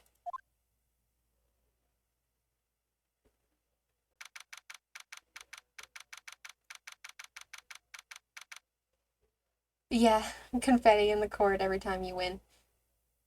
I think it's probably Larry in the stands with confetti poppers, and every time he has to get escorted out, but they never stop him from coming in. Nick, we did it! Do you see his face? Von Karma looked even paler than usual. He's pretending to be all cool, but inside you crushed him, Nick. Crushed! I'd say 400 success rate since we also got Yanni, Yogi, and Von Karma. You're right! 400% success rate. As a dual-wielding defense attorney and prosecutor. I gotta say, I'm impressed. It was pretty close, though. I was sure we had it. I know, I was on the verge of tears the whole time myself. But now it's all just a good memory. So it's finally over, Edgeworth. Right. Yeah? I'm not sure how to say this. I'm in love with you. I know. Try thank you. I see. Thank you, Wright. You're welcome. I think you could have done better than that. Sorry, I'm not good at this sort of thing. You got a lot to learn, Edgeworth. Edgeworth 2001, real. I'm in love with you, Mr. Wright. She's got you there. Ooh. Amazing, pal. You pulled through just like I thought you would. I'll never forget this. I owe you one, pal. And tonight, let's party. Dinner's on me. Yeah, my salary went down a bit this month. But who cares? See, Mr. Edgeworth? You should take a lesson from Detective Gumshoe. That's how you say thank you. He is 100% a homie of the highest order. I see. Woo! I feel foolish. Don't worry. Take it a little at a time. You'll get used to it. It's been 15 years since I've seen Edgeworth this unguarded. Hey, y'all. Lotta. Y'all were great in there. Thank you. Yo, Edgeworth, congrats. Thank y'all very much. I knew you were innocent from the start, of course. Just look at you. You wouldn't stick your hand in the cookie jar even if no one was there. You were the witness on the first day of the trial, weren't you? Yeah, well, let bygones be bygones, eh? Speaking of which, what are you doing now? Oh, speaking of which, what are you doing now, Lotta? Who, me? Oh, I went back to college. I gave up trying to be an investigative photographer pretty quick. Really? That's too bad. Huh? Isn't that the hot dog guy from the park? Huh? It's over, Nick. My life is over. For like the third time. Why the sad face, Larry? What happened now? Oh, Nick, I'm not long for this world. You don't look sick. It's Beyonce. She's going to live in Paris. Paris, Nick. She's leaving me behind. Should have seen that coming. Oh, Edgy, there you are. Yes, here I am. Congrats, Edgy. Here, a little gift for me in celebration. Celebration? That's unusual for you. Harry Butts, you come along tonight too. My treat, pal. Didn't his previous ex also go to Paris? Yeah, she did. She came back just before she got murdered. Huh? Thanks. Looking forward to it. Cinder block. Cindy Stone. Yeah. Yo, Nick. That's the suit that questioned me. When he says treat, that's not police talk for prison food, right? Right? I think you'll be fine, Larry. Right. Yeah? What's up? That envelope that Larry gave me. It's got money in it. Well, yeah. That's not that strange. People give money away to celebrate sometimes. It's $38, right? Huh. What a weird amount. I mean, it's not a little, but it's not a lot either. $38 exactly? I knew it was Larry! I called it! Nick! When something smells, it's usually the butts! Oh, man. Wasn't that exactly the amount of lunch money that was stolen from Mr. Edgeworth in school? 38? No. No! Larry, it was you! What are you so surprised about, Wright? Huh? Larry was absent that day from school, right? But that doesn't automatically rule him out as a suspect. What? Think back to that day 15 years ago. Larry took the day off, but he was bored, so he came into school anyway. Then he saw the money lying there, and the rest is history.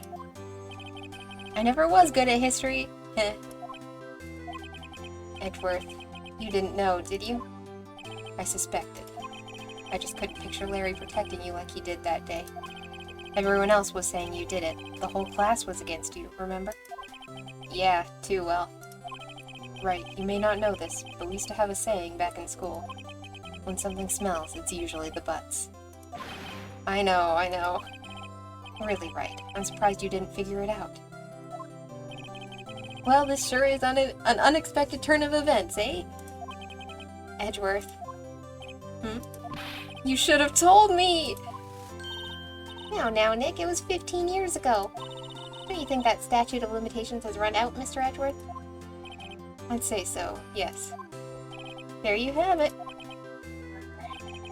Where does that leave me? I became a defense attorney because of what you two did.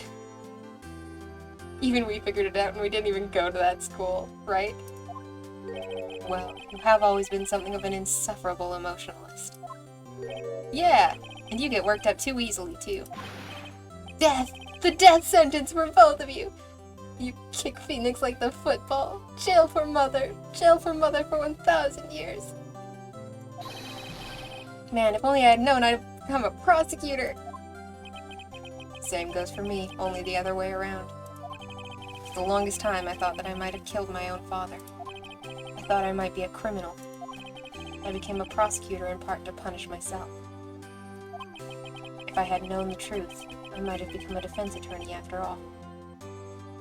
He became a defense attorney to see your baby boy, Miles Edgeworth, real. That was the real reason. He just doesn't want to admit that. Edgeworth. Want to switch, right? Hey, y'all. Line up. I'll take a photo. Hey, photo time. Let's go. And after all that, dinner on me.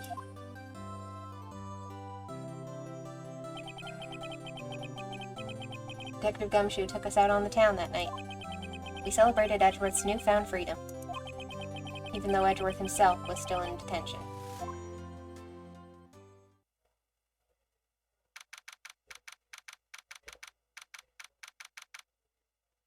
Gosh, you're gonna be couch surfing for a bit.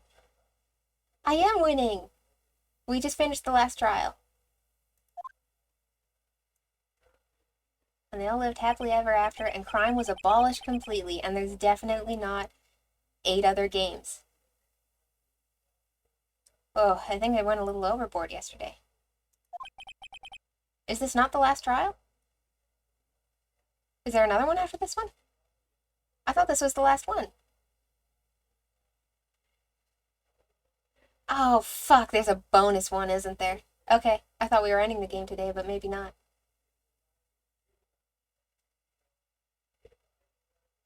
Thank you, Zero. And thank you for sticking around, even if it's just for lurking. My head hurts. Huh? It's still only 5 in the morning. Maybe I should go back to sleep. What's this? A letter? Good morning, Nick. You were really impressive yesterday. Seeing you, it made me think about what I'm doing here. I'm a spirit medium, in training, of course. I wanted to help Mr. Edgeworth, too. I wanted to help you, but I couldn't. I was useless. So I've decided to go back to my training. I'll become a full-fledged spirit medium, for starters. I couldn't say it to your face, so I left this letter. Goodbye, Nick. Goodbye? What time is it? God, the first trains for the mountain have already left. The station.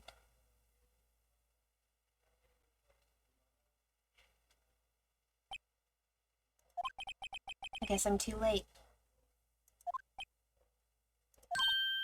Hey! Nick! Maya! So, you're leaving?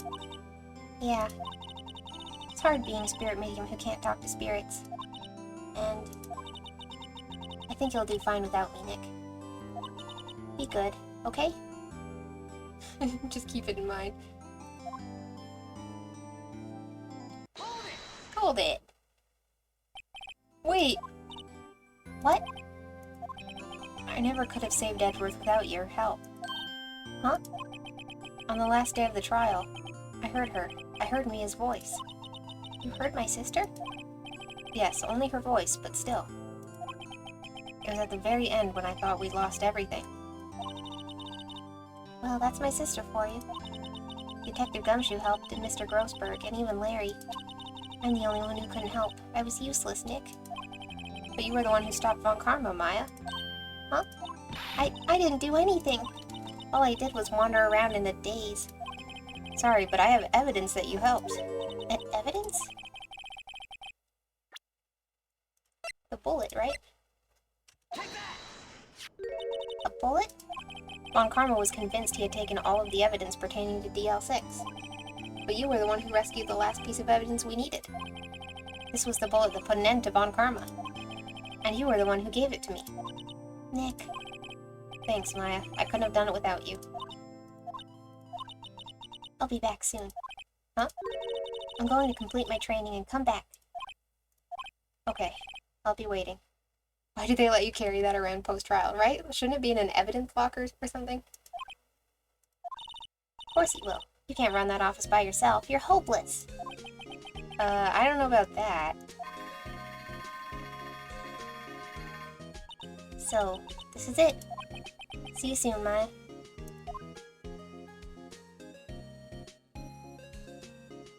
Oh, my baby coral. Thanks, Nick. She's so cute, baby.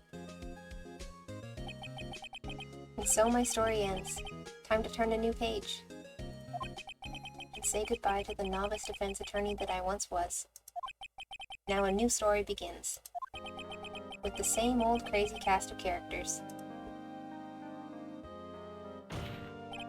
Ha! Don't think you've graduated yet, amateur. Mr. Wright, perhaps you'd like to rethink that claim. Yes, Your Honor.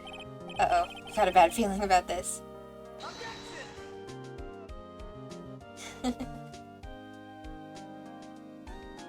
Oh, and there's the credits.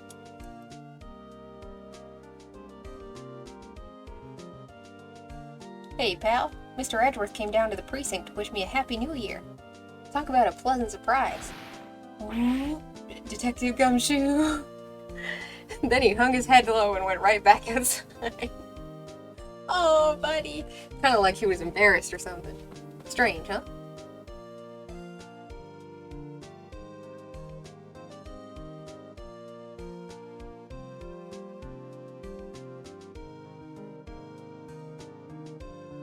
Huh? Nick? Nah, I haven't seen him lately. Who, me? I've been working at a cheese shop.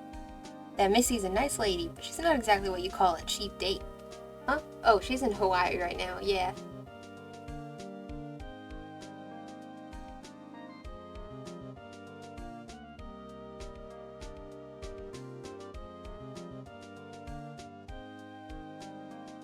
The first 80% of the game? I hear he's been busy lately, you know, not to ring my own bell, but I sort of taught him everything he knows. I'm sure he's grateful. Sure, Mr. Payne. I really enjoyed it. I thought it was really, really good. Prosecutor Payne, our favorite weirdo. Phoenix Wright? The defense attorney for whom I wrote that affidavit for, yes. Oh, you should know, I've taken over management of the Gatewater Hotel recently. Should you be in the area, please stop by. Oh yeah, I remember. I just think it's kind of funny that he's like, yeah, I taught him everything he knows.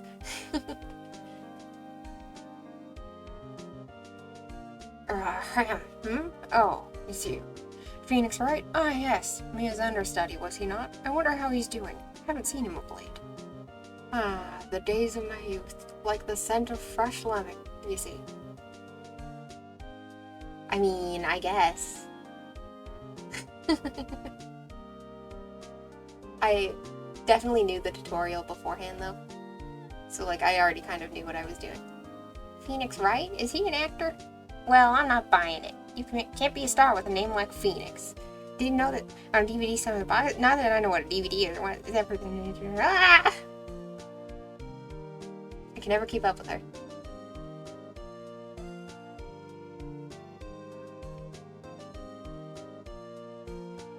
I'm pleased to announce The Pink Princess is a hit. I sure owe that Mr. Wright a great deal. Sniff. Oh, and I'm keeping my face out of the public eye till the show's over. I wouldn't want to ruin any kid's dreams, you know? He didn't teach us to bullshit the way we do, but yeah. He didn't teach us to pull the absolute wild shit we have. Oh, I got a letter from Maya the other day. Sounds like she caught a cold standing under a waterfall. I wanted to visit, but didn't have time, so I sent her some Pink Princess trading cards. She says she can't buy them where she is. What kind of place is she living at anyway? Joaquin Phoenix, the newest incarnation of the Joker? Yeah. I think Phoenix is a pretty good name.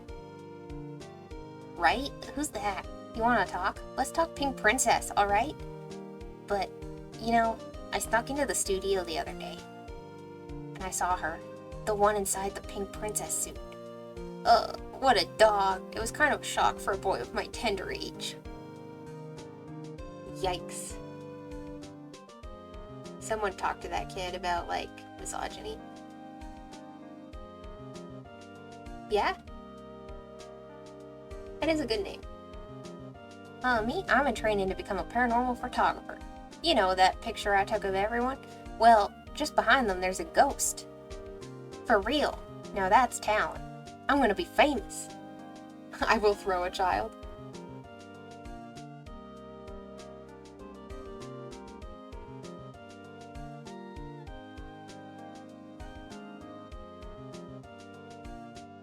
Oh, did I say behind and it was beside or something? Sorry. There she is, it's Mia. She's there. Yeah, Maya's sister.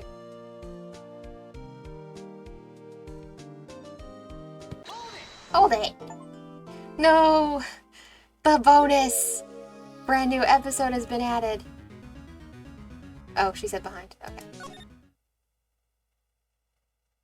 Save my progress, yes. Okay.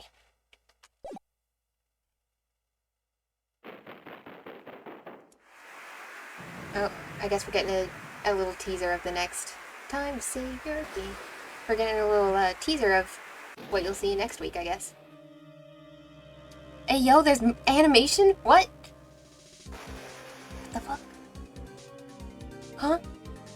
Huh, there's two of them? What's going on? 2 different stabbings? Okay. Definitive edition jump scare. For real. What the hell?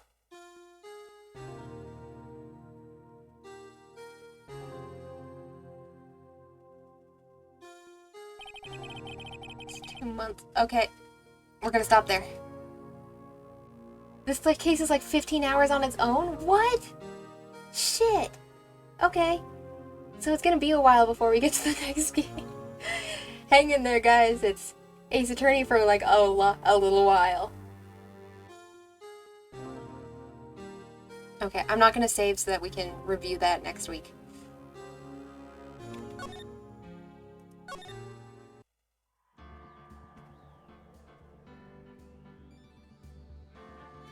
Yeah, I will see you guys with a new game on Wednesday, and Hollow Knight on Friday, and then next Monday we'll jump into the next case of Ace Attorney.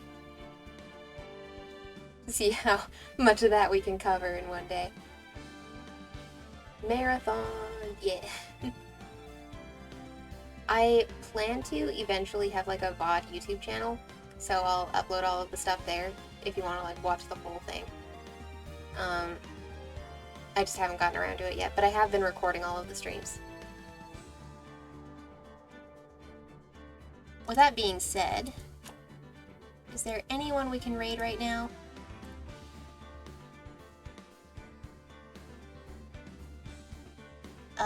Looks like 1-1's up.